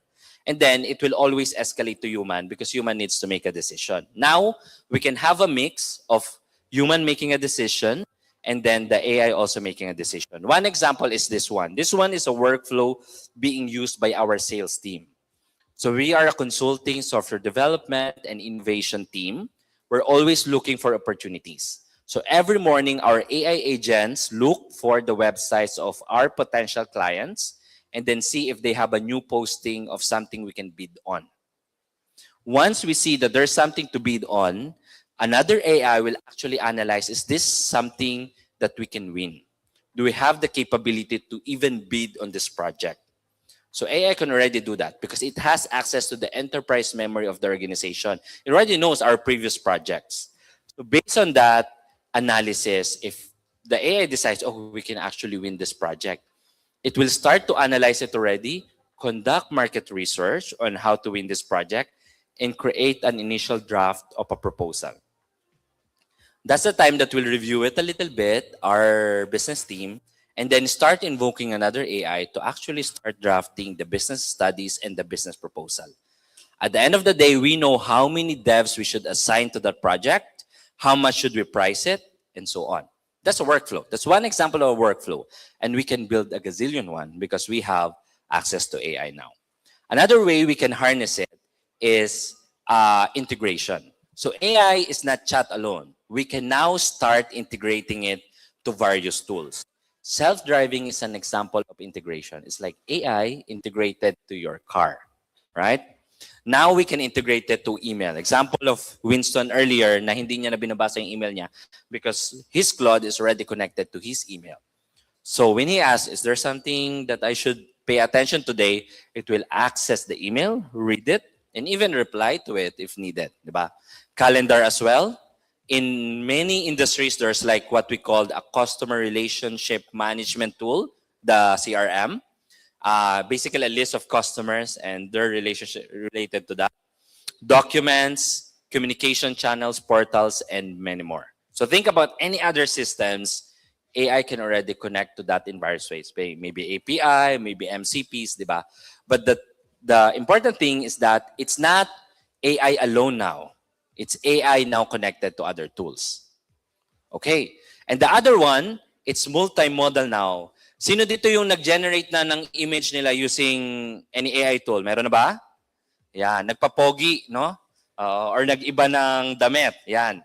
So, because AI now is multimodal, it means it can see, it can hear, di ba? It can even speak. And it can also recognize objects. So, may mata na siya, may tenga na siya, di ba? So, it's already multimodal, both input and output. So, even if you're coding, no, and you want your website to look in a certain way, you can just create a screenshot of your inspiration website and paste it in the chat and say, I want this kind of design, no? So follow this. This is what I want. It can already see, no? It knows the color, it knows the style. It's already multimodal. Chat, slide, voice, report, dashboard, etc. No? So that's another way to harness that. Interface is multimodal. Now that we have the intelligence and there's various ways we can harness it, that's already the superpower that we have. And we want to continuously use it. And in doing so, we can become the AI maestro we want. No? There are various ways we can also prompt AI and talk to it. No? So the simplest one is just give it an instruction or ask it a question. So that's simple prompting. Like, write me an email, that's it. No? The second one is we can do meta prompting. It's adding certain parameters in your prompt. Like, write me an email, 150 words. That's an instruction together with a meta or a parameter. No? So you can combine all of those things to produce a good answer or good output with AI. But what we want you to realize is now AI has the ability to think deeper. So you can challenge each other. So we encourage you to use the level 3 prompting already. It's called Socratic. It means that if you wanted to do certain things, you give it a goal and then say, but if you're not sure or if you have questions, ask me. And AI will now say, labo mo naman eh. So, eto clarifications ko, no? And then you can do some discussions already. And that's really the power of reasoning models. And by doing so, you minimize also the hallucination. Bakit? Kasi you give AI an out. No? Sabi mo sa kanya, huwag ka magpanggap that you know things. If you really don't know, ask me. No? So you give it an out, that's still a positive one. No? So i-imagine niya, okay, sige, pwede palang malabo eh. No? So I'll do the clarification. So that's level 3. We encourage you to do that. And in building the solution later, think about this as well. And as you build a lot of solutions with AI, one is intent. Bringing intention in using AIs is very, very important. No? So we want you to bring that intent. Most of the teams, especially in any hackathon or problem-solving solutions, no, they struggle with this one. Kasi they are not still clear on how they want to approach the problem or even what problem to approach. So we encourage you to do your human-to-human kind of conversation and then later AI-to-human kind of conversation to be clear on what your intention is in using this AI. Second is you can also use AI to define the problem further and do research on how to approach the solution. That's the second one. Most importantly, we encourage you to build your first version. Sino nang karinig dito ng term na MVP? Minimum viable product.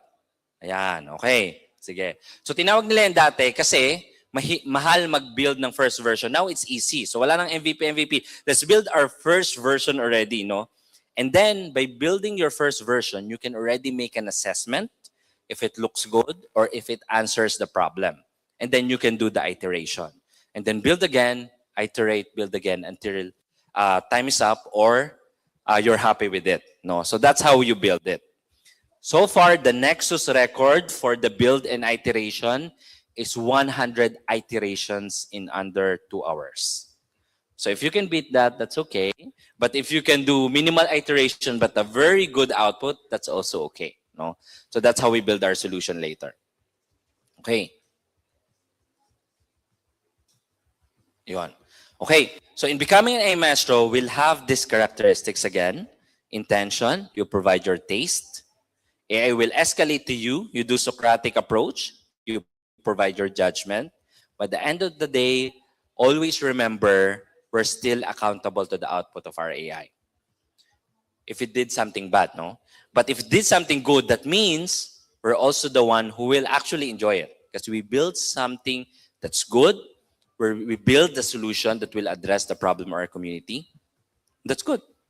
And that's the process of becoming an AI maestro. Okay. Thank you so much. That's the part 1. Ayan. Okay. So, the next part is about the AI tools that we will be using this afternoon. I'll be doing a quick sharing. Ako ulit yun. Okay. Part na tayo. Ayan. Usually iba yun, pero ako ulit. O yan. Sige. So, the quick answer muna, no? Sino dito yung gumagamit ng Claude to do software development? Ayan, okay. Claude, ayan, madami. Free or paid? Okay. Sir Dom, pa-sponsor mamaya, ha? Okay.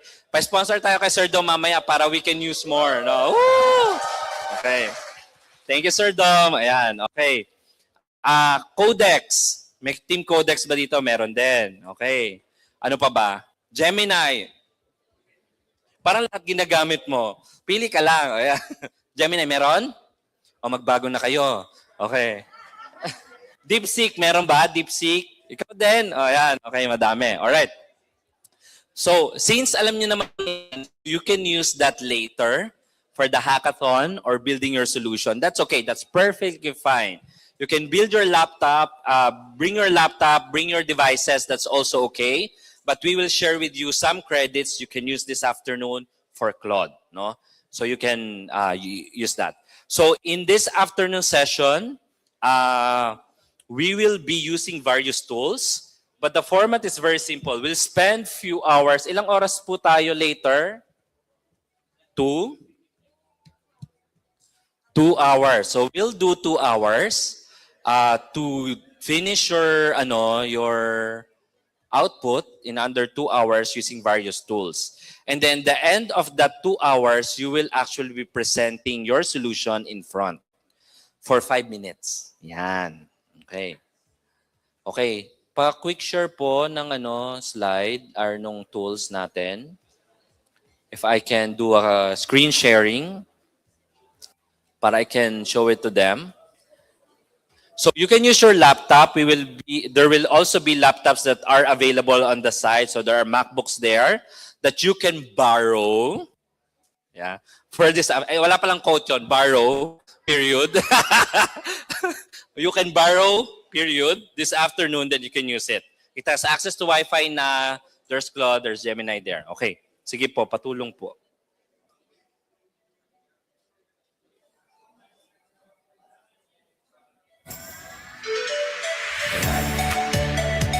Try ko to.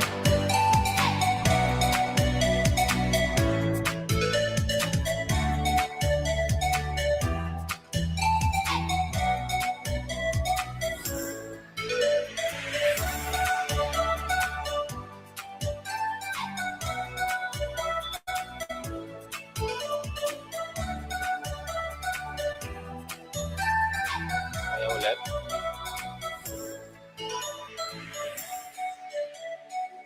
I can go back. I can go there ulit. Ayan na? Okay, sige. Ayun na pala. Sorry. Sige. Okay. So, in doing so, I extended na lang. Bakit extended?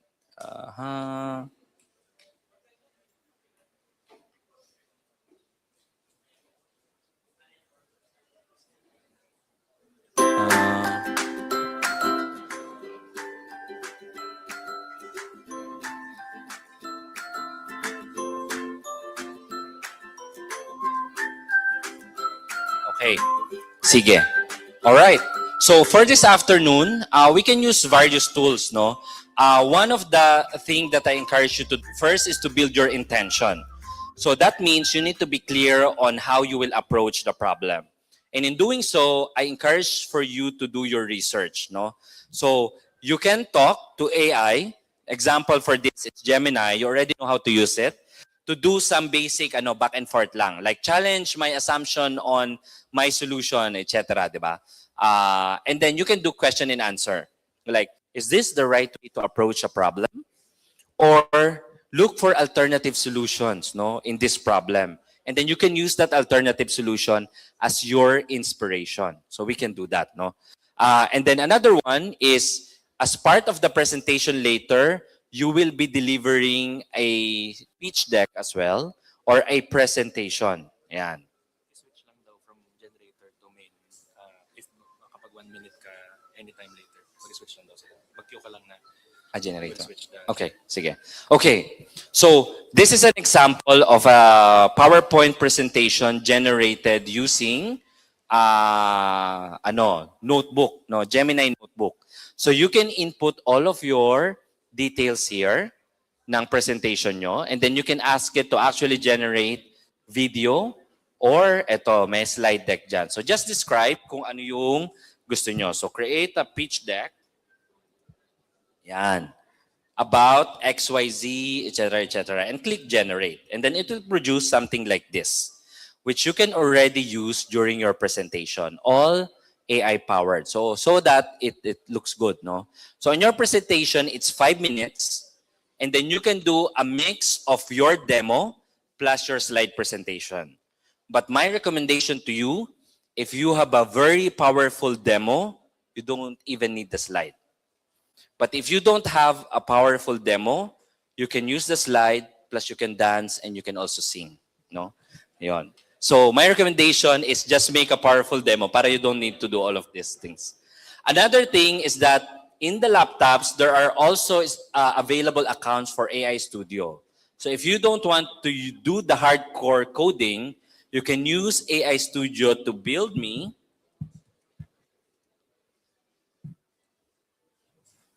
Yan, example, a calculator app, and then just say build it. So here are some examples of the apps I built earlier. So on the left will be your prompt, on the right will be the actual output. So these are the things that you can already do and generate. Switching na. Okay, so we will be switching the power. Yes, mag-switch na tayo ng power because yay, nibalik ng kuryente na daw, guys. Yay!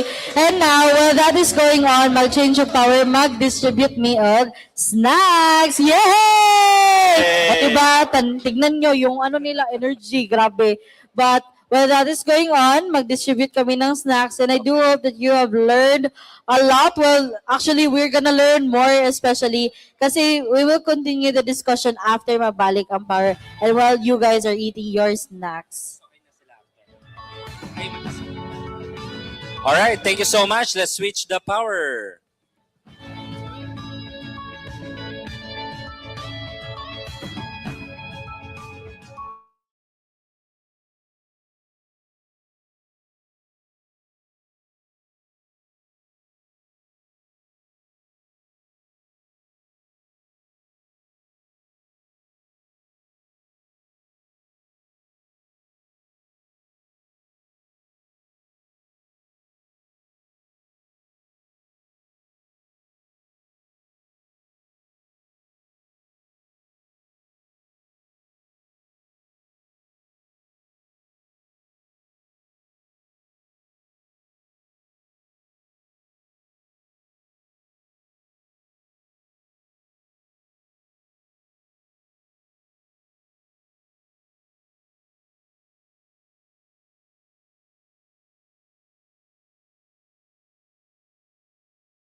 So this one, you can do your iterations here on the left. Diba? So you can tell it, example here, yesterday, etong character na, this is a character, make it look like a top view of a character working in the field. And then it just revised it. No? So that's another one. And then,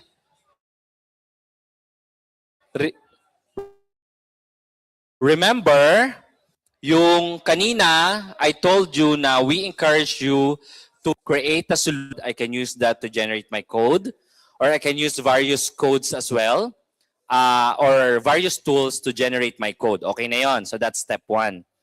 The step 2 is you need to have AI intelligence embedded in your solution. So for that, you need AI APIs. Sino dito yung may access na sa mga AI APIs? Hugging Face, mga ganyan. Okay.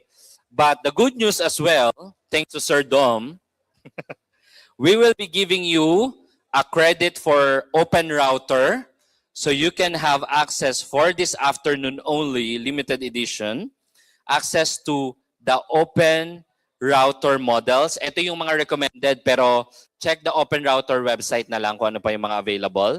And then ito yung budget nyo. Ito yung mga presyo niya, no?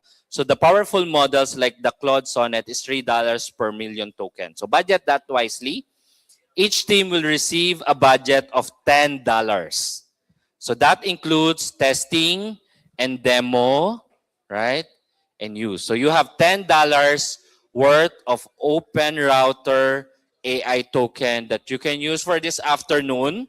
I will go to your individual team to issue you your dedicated token. So one team, $10 for this afternoon. So ito yung mga models we recommend. But this one is basically from Open Router.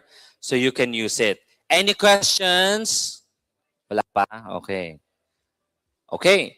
So those are basically the tool that you will have. You can use any tool for coding. You can use Hugging Face or the Open Router budgeted models for this afternoon as well. You can use Claude to generate your presentation, or you can use Notebook, Gemini Notebook as well, as shown here.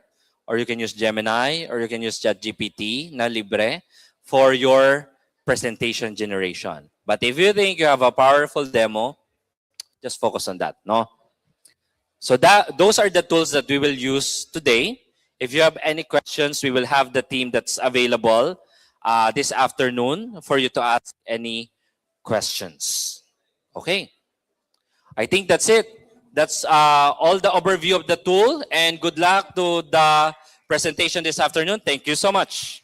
All right, thank you so much, Sir Mark. Okay, thank you. So have you guys learned a lot? Busog? Ah, grabe. Kita-git ko na. Sorry naman. But don't worry, meron po tayong lunch today. Yay! Yay! Ayan, that's what I need. Because to further explain the dynamics for this afternoon, no, let me call on Miss Iya. Palakpakan naman natin, everyone.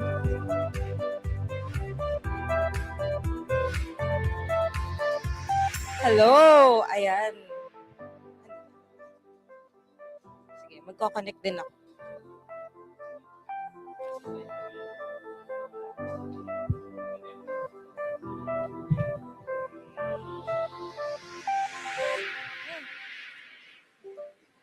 Ayan, ano din ako, mag-share.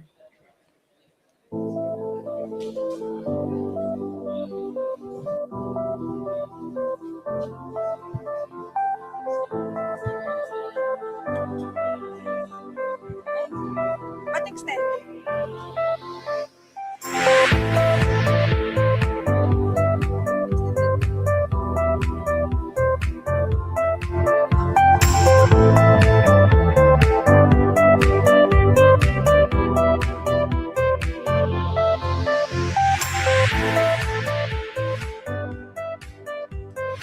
Ayan, okay. So, sino dito excited na mag-hackathon? Siyempre, 30 lang sila. So, the rest, sino dito excited manood ng hackathon? Ayan. So, syempre, yung mga nag-sign up, ni-review namin. And a lot of you guys, first time pala mag-hackathon. So, ayan. So, syempre, to give an overview nung mga ng tech, ang hackathons before, 24 to 48 hours in the same venue. Uuwi lang para maligo, babalik, magkukode ulit.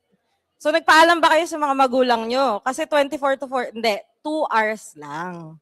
Kasi this time, you have AI. Not only do you have the power of your brain cells and your wisdom, you also have AI. Ayan. So, sa hackathon na to, what do we do?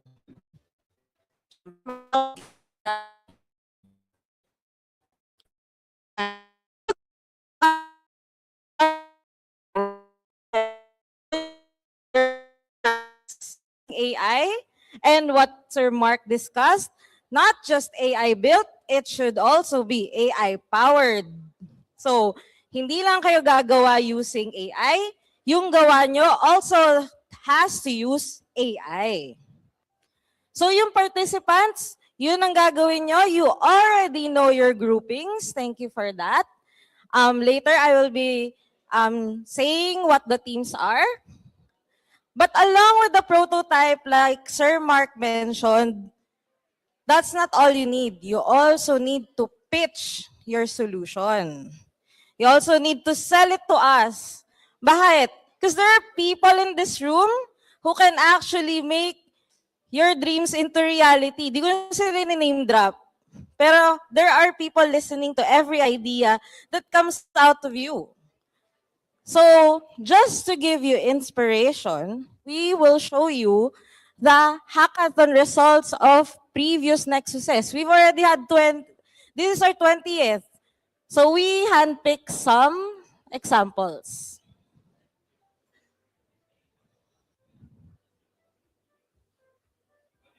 Oops, audio. Wait lang.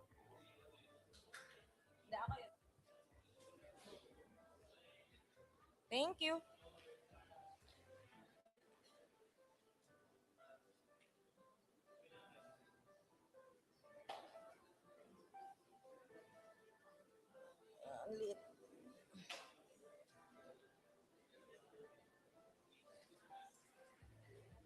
Uy, ano nangyari?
And pasoli na lang po ng screen.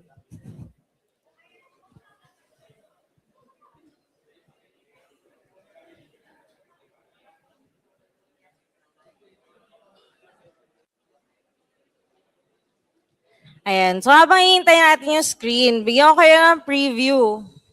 Ayan. So, the inventions and, ayan.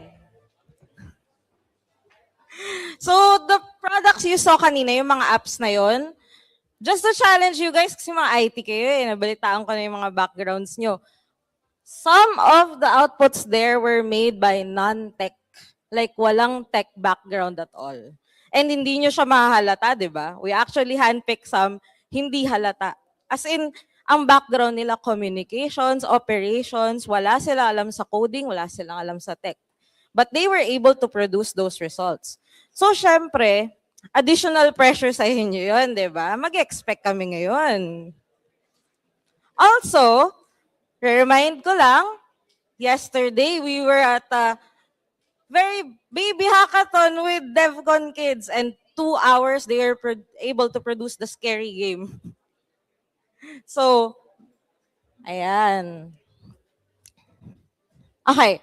So, nabanggit ko na that we need a prototype, we need the pitch. Pitch is something like pag Shark Tank. If familiar kayo sa Shark Tank, you have to sell it to the sharks. Why is my prototype important? Why you should invest in it? Why is it relevant to Bukidnon and the Philippines and the world? And you have to do all of that in just 5 minutes. That is why yung bilin ni Kuya Mark, ni Teacher Mark is, if you think your prototype is strong enough, just use that. And if you think you can make your case so much stronger and better, use your presentation decks, use your actual, yun nga, may song, wag naman song and dance, role-playing, role-play the customer experience, the farmer experience, ayan. So, kamusta na po tayo?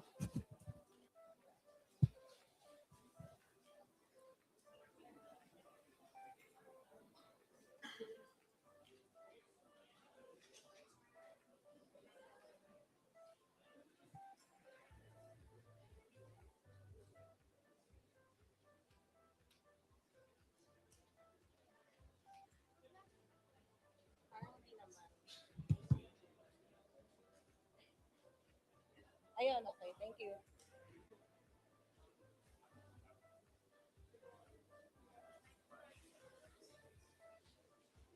Ayan, okay. So, syempre, with hackathons, di naman namin kayo papabayaan. You guys will have facilitators and mentors all over the place. Who are those?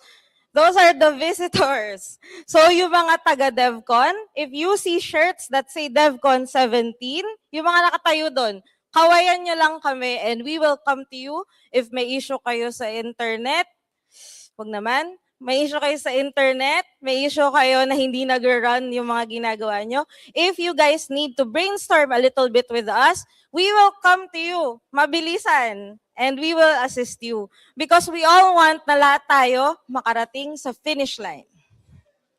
Ayan. So, syempre, di na naman namin kayo hayaan. We have prepared some challenges for you guys. Siyempre, alam namin hinahanap namin, di ba? So, the first challenge is about agri-intelligence. So, yung fertilizing dito sa Bukidnon, and actually all over the Philippines, it's actually decided by actually going to the farmlands, titignan yung lahat ng pananim, and then doon i-assess, do you fertilize it? Do you till it? Do you replant? Do you harvest? That's been unchanged for 20 years.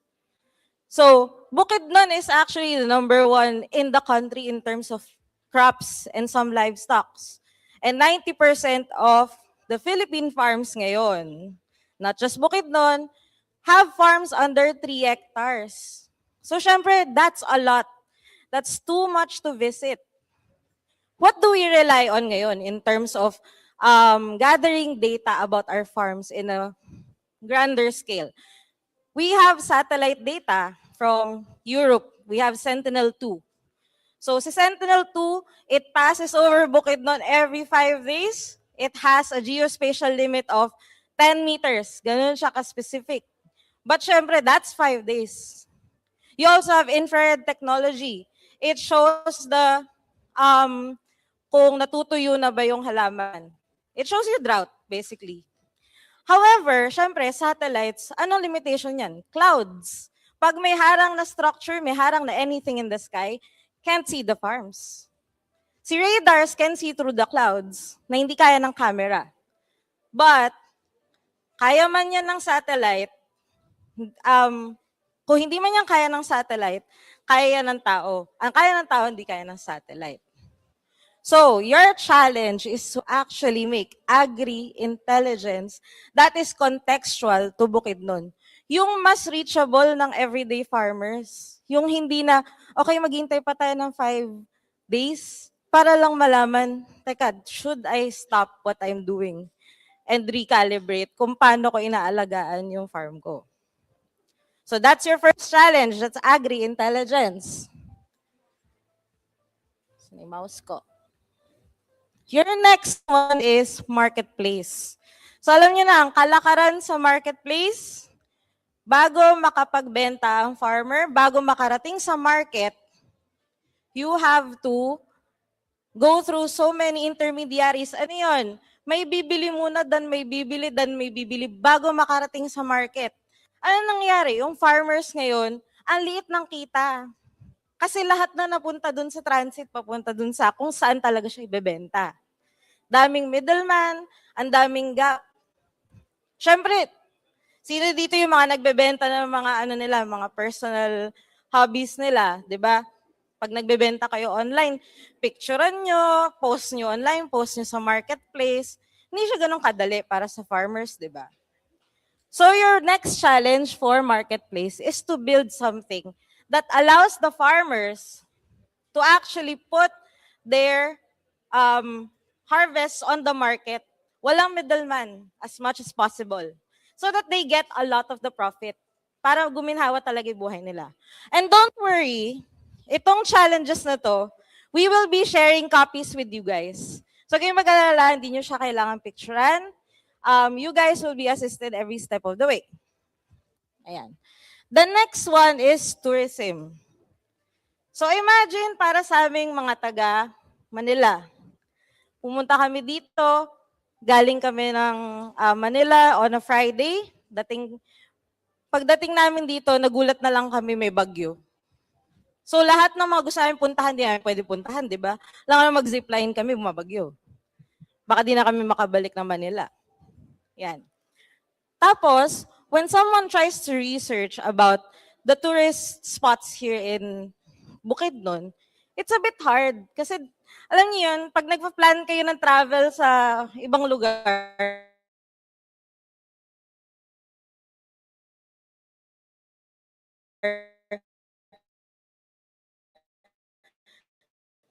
Google ka pa dito, ano yung magandang kainan? Ano yung magandang puntahan? Tanglad.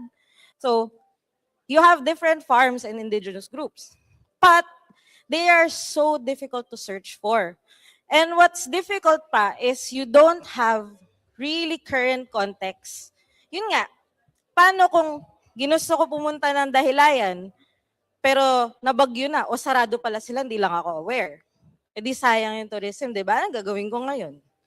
So, your challenge for tourism is to actually create something that helps visibility.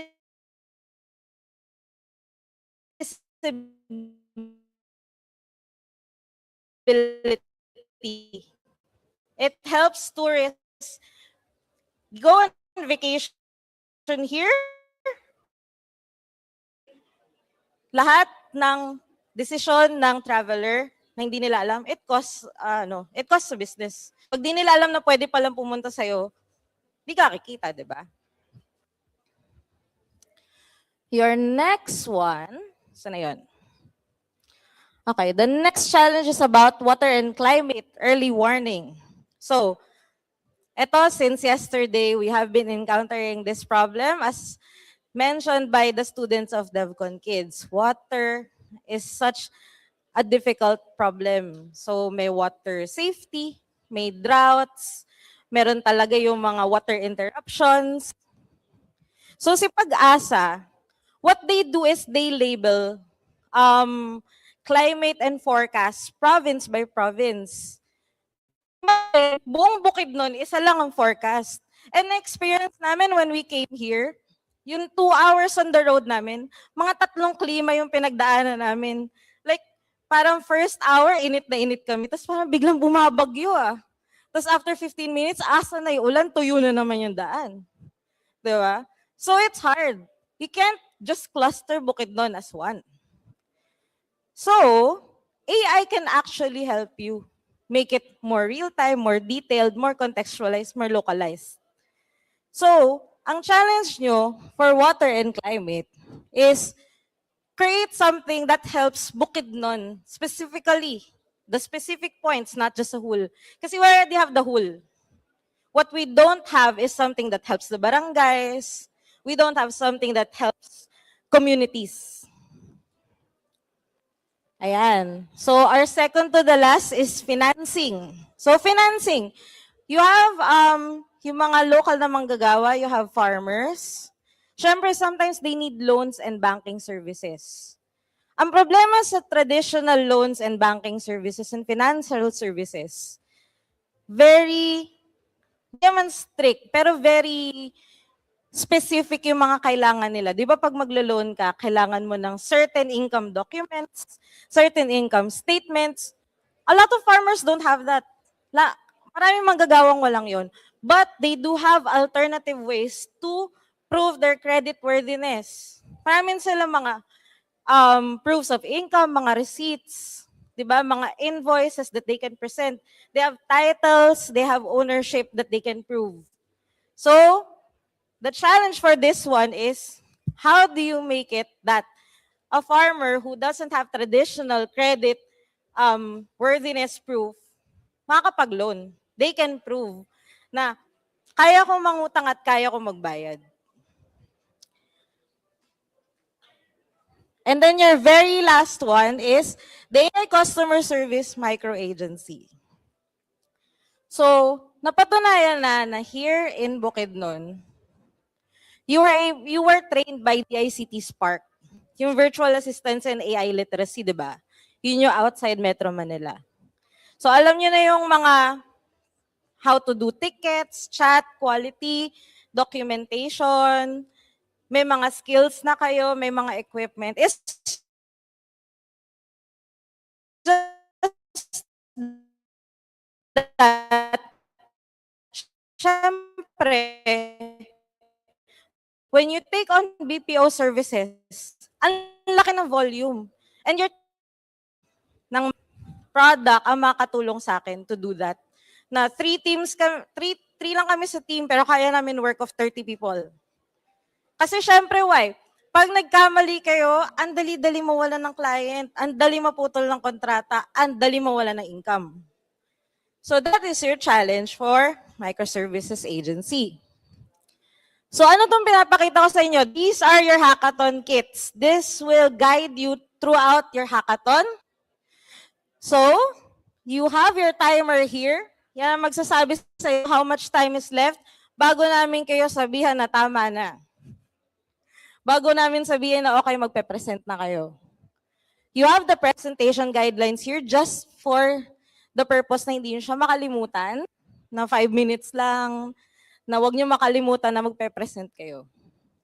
On the bottom, ngayon, for some of you, na syempre hindi pa ganun ka sanay sa AI, hindi pa ganun ka effective mag-prompt, you have a prompt library at the bottom. You can copy and paste these. Pero kung kailangan nyo lang, kasi may paniniwala kami sa inyo that you guys can prompt na eh. So, if in case lang hindi nyo alam kung paano sasabihin yung gusto nyo sabihin, you can use these. Ayan. And then of course, you have a checklist just to be sure na matatapos kayo, makakarating tayo sa finish line. And at the end of this, makikita nyo merong voting QR dito. Why is there a voting QR? Like what Winston and Mark said, this is a competition. So, yung mananalo sa competition, like mentioned, Claude certification yun. So that is a very valuable thing to have in your arsenal pag magtatrabaho na kayo. Oh, Claude certified professional ako. I know the ins and outs of Claude. And I have the certificate to prove it. So mamaya, magvo-voting kayo, you will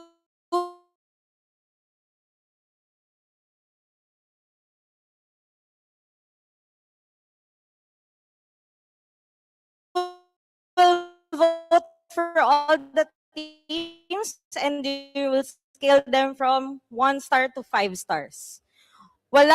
So, I will give you the link to the kits now. I understand you will be putting your devices. So you can scan this QR. Oh, nawala. And you can scan this QR or you can go to nexus-cmu.netlify.app. And you will be able to access everything you need for the hackathon here. For those who need AI, those who need AI credits to build something AI powered, syempre 'di ba pagka magsisynthesize sa kanyang data, tawag na kayo ng AI source. You will have to talk to Sir Mark yung kanina. He will give you an open router API key para you can make requests. Para hindi naman puro dami data, 'di ba? Tsaka di kayo makalimit. Pero wag niyo naman masyado i-throttle, 'di ba? May cost 'yun. Ayan. So, the hackathon proper starts at 1 p.m., but you guys can already deliberate as needed. So, I won't be taking any questions now because at 1 p.m. at any time, you can ask the facilitators any questions you have. So, yun, that's it. I hope makakain kayo ng masarap at mabusog kayo kasi ubos ang energy nyo dito. Thank you!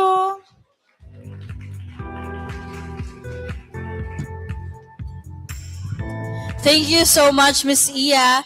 So again, from the discussion of Miss Iya is ano ang mangyayari for this afternoon's hackathon. Okay, everyone, do I have your attention? Do I have your attention? Ayan, okay.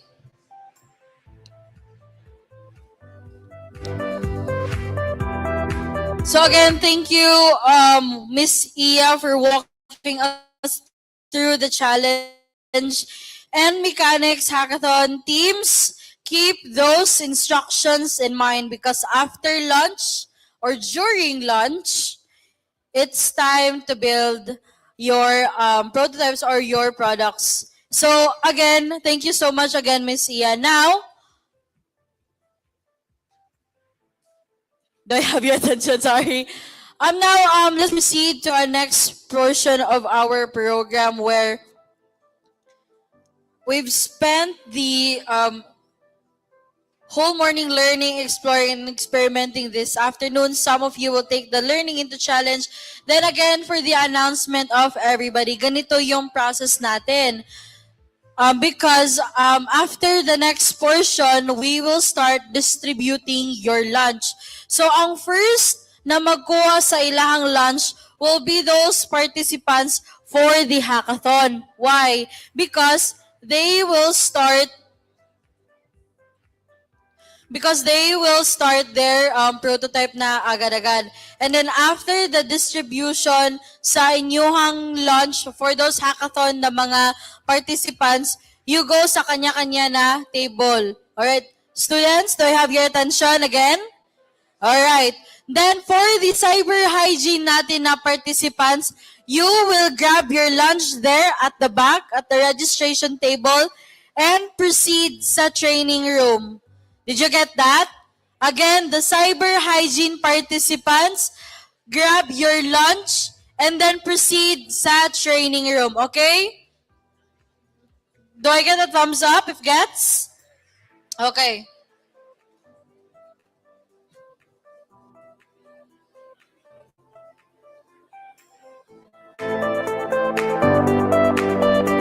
Again, mag-proceed lang dayon sa training room ang dili part sa hackathon. Okay, gets? Alright, okay.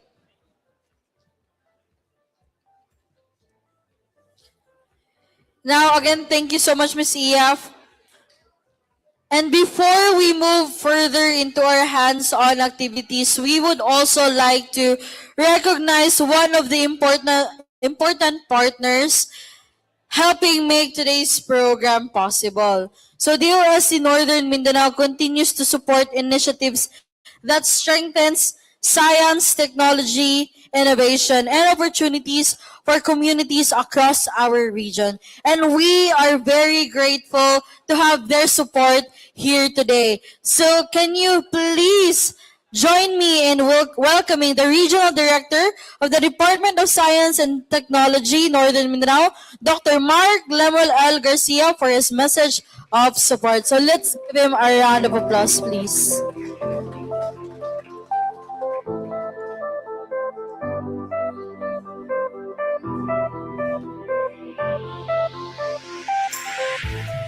Maayong buntag? Udto. Buntag. A pleasant good morning to the handsome and beautiful students of CMU. Agree? All right, sige. Actually, before I go to my formal message, I just would like to share with you nga diha ra ko nagtako sa sunod nga munisipyo or siyudad naman siya karon. I am originally from Valencia City.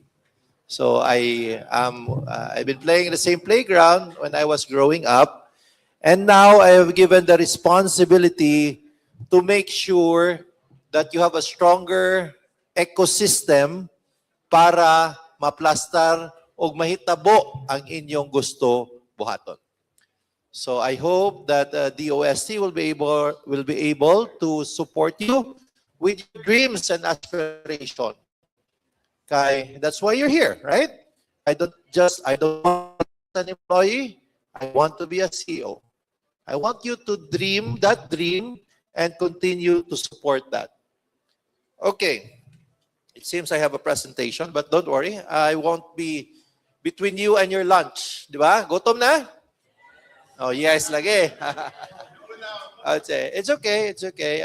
As mga batanon, dali gutomon. Di ba? Of course, our lunch is courtesy of our government. So through the Department of Science and Technology.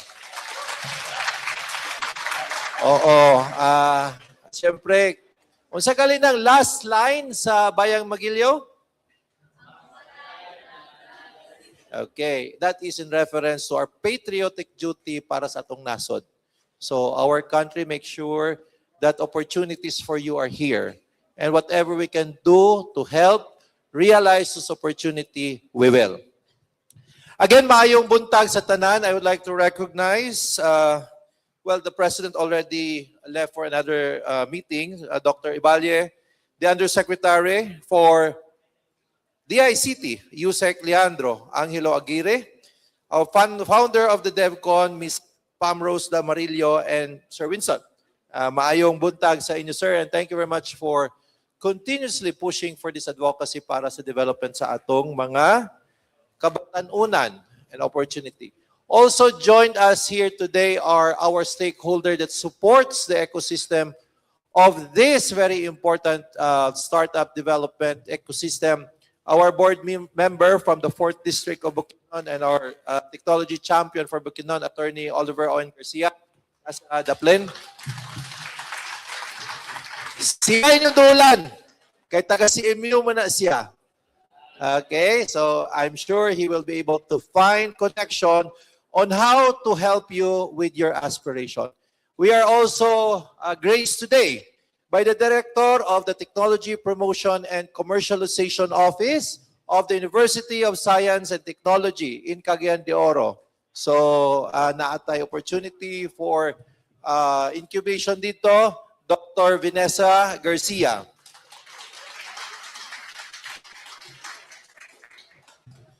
To our friends in DEVCON Philippines, the DEVCON Bukidnon and Iligan chapters, another one pala will be happening on Wednesday sa Iligan. And our partners from Central Mindanao University, mayong buntag sa tanan.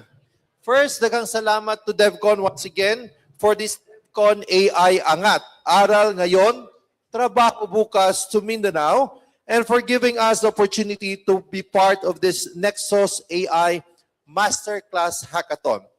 To our student, kamo, 3rd year and 4th year, tama? Asa ang 3rd year?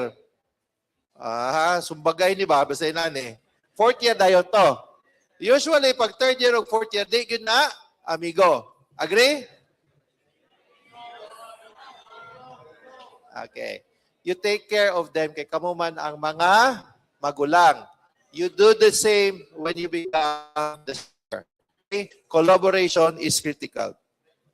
Your presence here today is very important. You are learning about the technology that is changing how people work and solve problem. Kinsay dili gagamit og AI? Pwede na mo gawas. You know, AI is a tool and it helps you do things better, faster, but the final decision should be yours. Ayaw ibilin sa AI. Ibig sabihin, paggawa sa AI, ayaw isubmit diretso. Basa hapon. Di ba? Of course, customize it accordingly. That will surely reflect kung unsa ang imong gihuna-una and unsa imong gusto mahitabo. So you are here today importantly because you are given an opportunity to build something with it and perhaps develop that idea into something bigger and perhaps a startup. Kinsay gusto magnegosyo? Goy. Kinsay gusto mag-empleo? Kabalo ba mo nga ang negosyante gadlo, no? Ang negosyante number 1 nga employee. Iyang kaugaling. Di ba? You're the first one to report and you're the last one to leave because that's your business. I am happy that you feel that way and that is why we are here. To encourage you, to support you on helping you build that idea. And DOST, as a matter of program, has established what we call an innovation hub. Naata sa Malaybalay, naata sa Cagayan, naata sa Iligan, Camiguin. If you want to go to Camiguin, you also have in Orqueta. This is a space wherein you can go and work.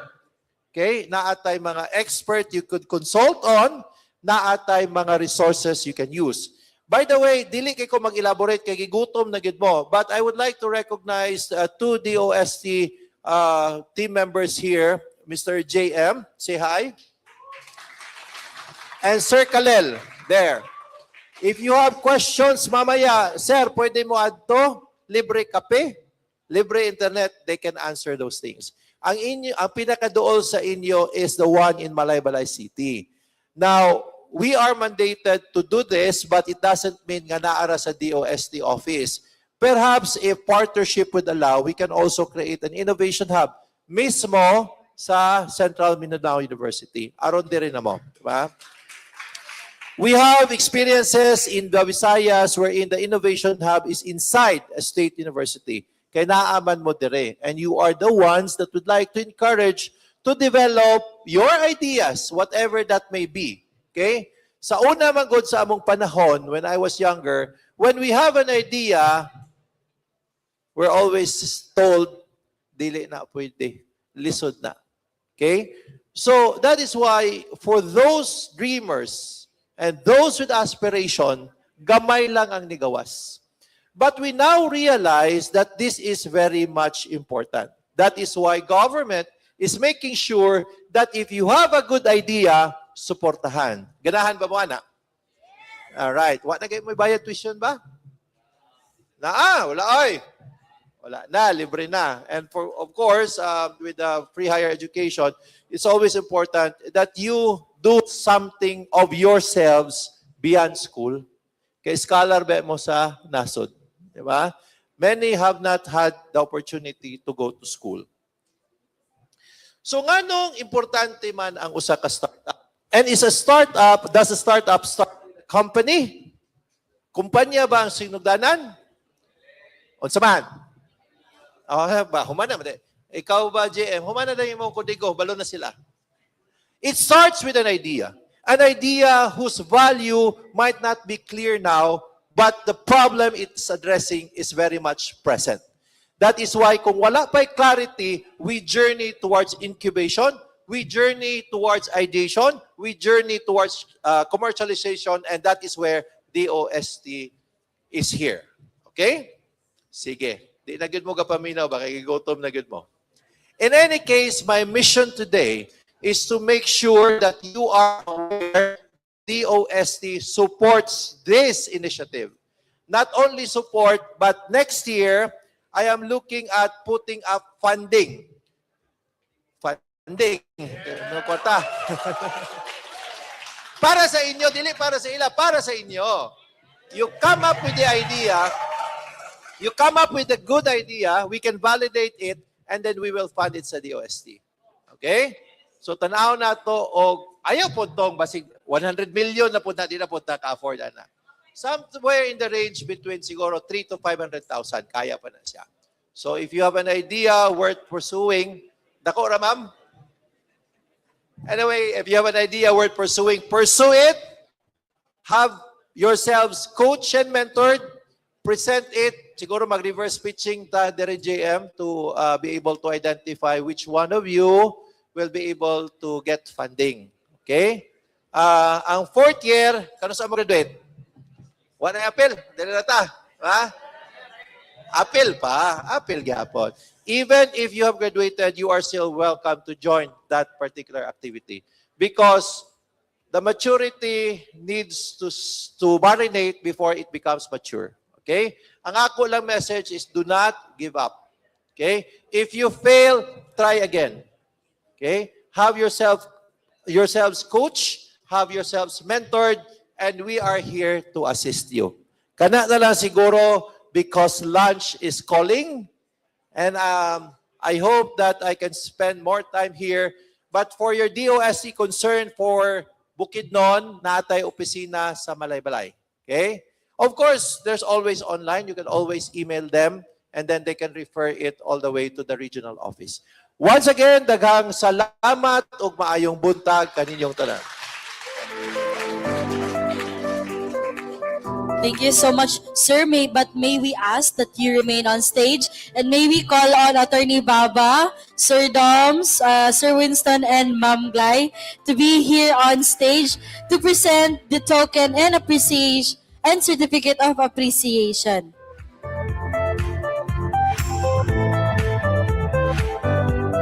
Allow me to read the citation. Certificate of appreciation is given to Dr. Mark Lemuel L. Garcia in grateful recognition of your invaluable contribution during the Nexus AI Fluency Masterclass and Hackathon in Mindanao. Your generosity in sharing your knowledge, expertise, insights, and experiences in artificial intelligence has greatly enriched and the learning experience of our participants and inspire them to explore the possibilities of AI in innovation, technology, and problem solving. Your meaningful contribution and wholehearted support have played an important role. Thank you so much. Ayan po. Signed, Glairis Mariel A. Tabamo. A round of applause, everyone.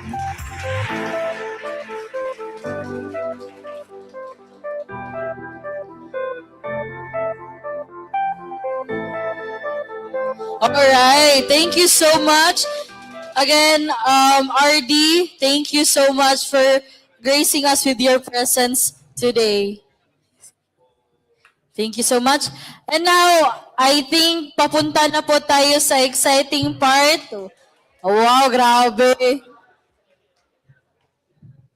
But of course, before that, let's take another group photo, guys. So requesting all our guests to stand here in front.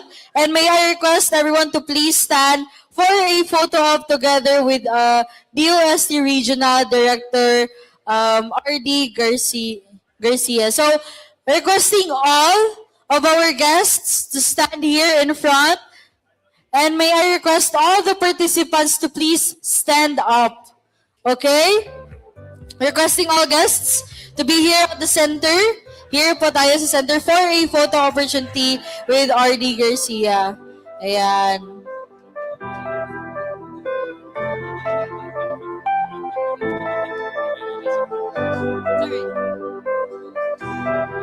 So, let us see if... Alright, are we ready? Okay, ready to take the picture? Wait lang. So, our volunteers, dali mo sa tunga, please, para makita mo. Mga volunteers, dali sa tunga. Ayan, ayan. Okay. Ayan. So, let's take the picture. 1, 2, 3, smile. Another one. 1, 2, 3, smile. Alright. Thank you so much, everyone. And thank you so much to our guests. But before we proceed to the distribution of lunch, meron po tayong announcements from our facilitators for the hackathon this afternoon.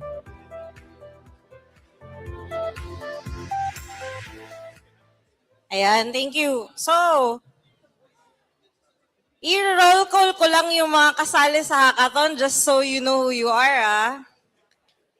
Ayan. So, the first team is Team DND. You have Aiza, Rhea, Zia, and Jessa, and John. Exciting. Ayan.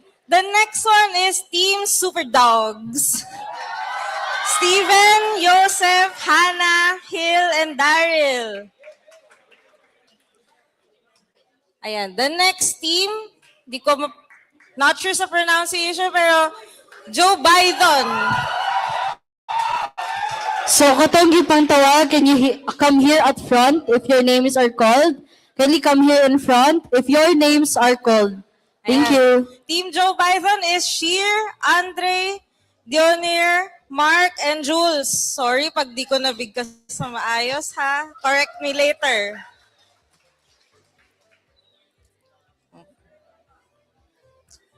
Ayan. The next one is Team SD Cards. You have Boone, Emmanuel, John Mark, Babylin, and Kyle. Okay, sobrang competitive po nila. The next one is actually an AI tool, Team Codex. You have Seth, Rod, Renz, Christian Dale, and Prince Kai.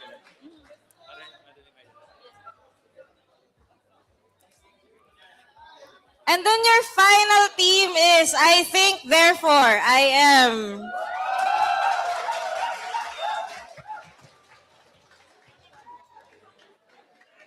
Ayan. So you have Risbel, Bon, Francis, Bianca, and Rhea.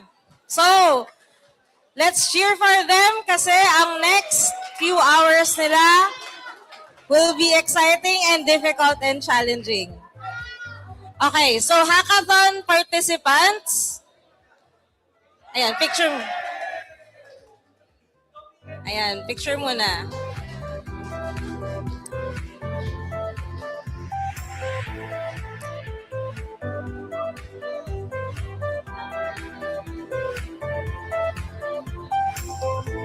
Ayan. Okay, reminders for the hackathon participants. You may use any AI tool you want. You may use any presentation tool you want if you need it. But if you also want to try using yung mga tinuro ni Sir Mark kanina, like Google AI Studio, you are free to do so. You can also use Gemini Notebook and Gemini itself. If API keys, just approach us and we'll give you an open router keys. So, have fun and start building. Thank you.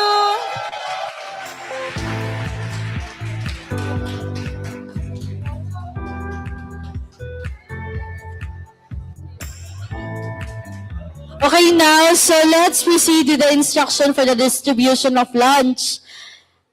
Okay. So may I request all the hackathon participants to please grab your lunch na karon dayon.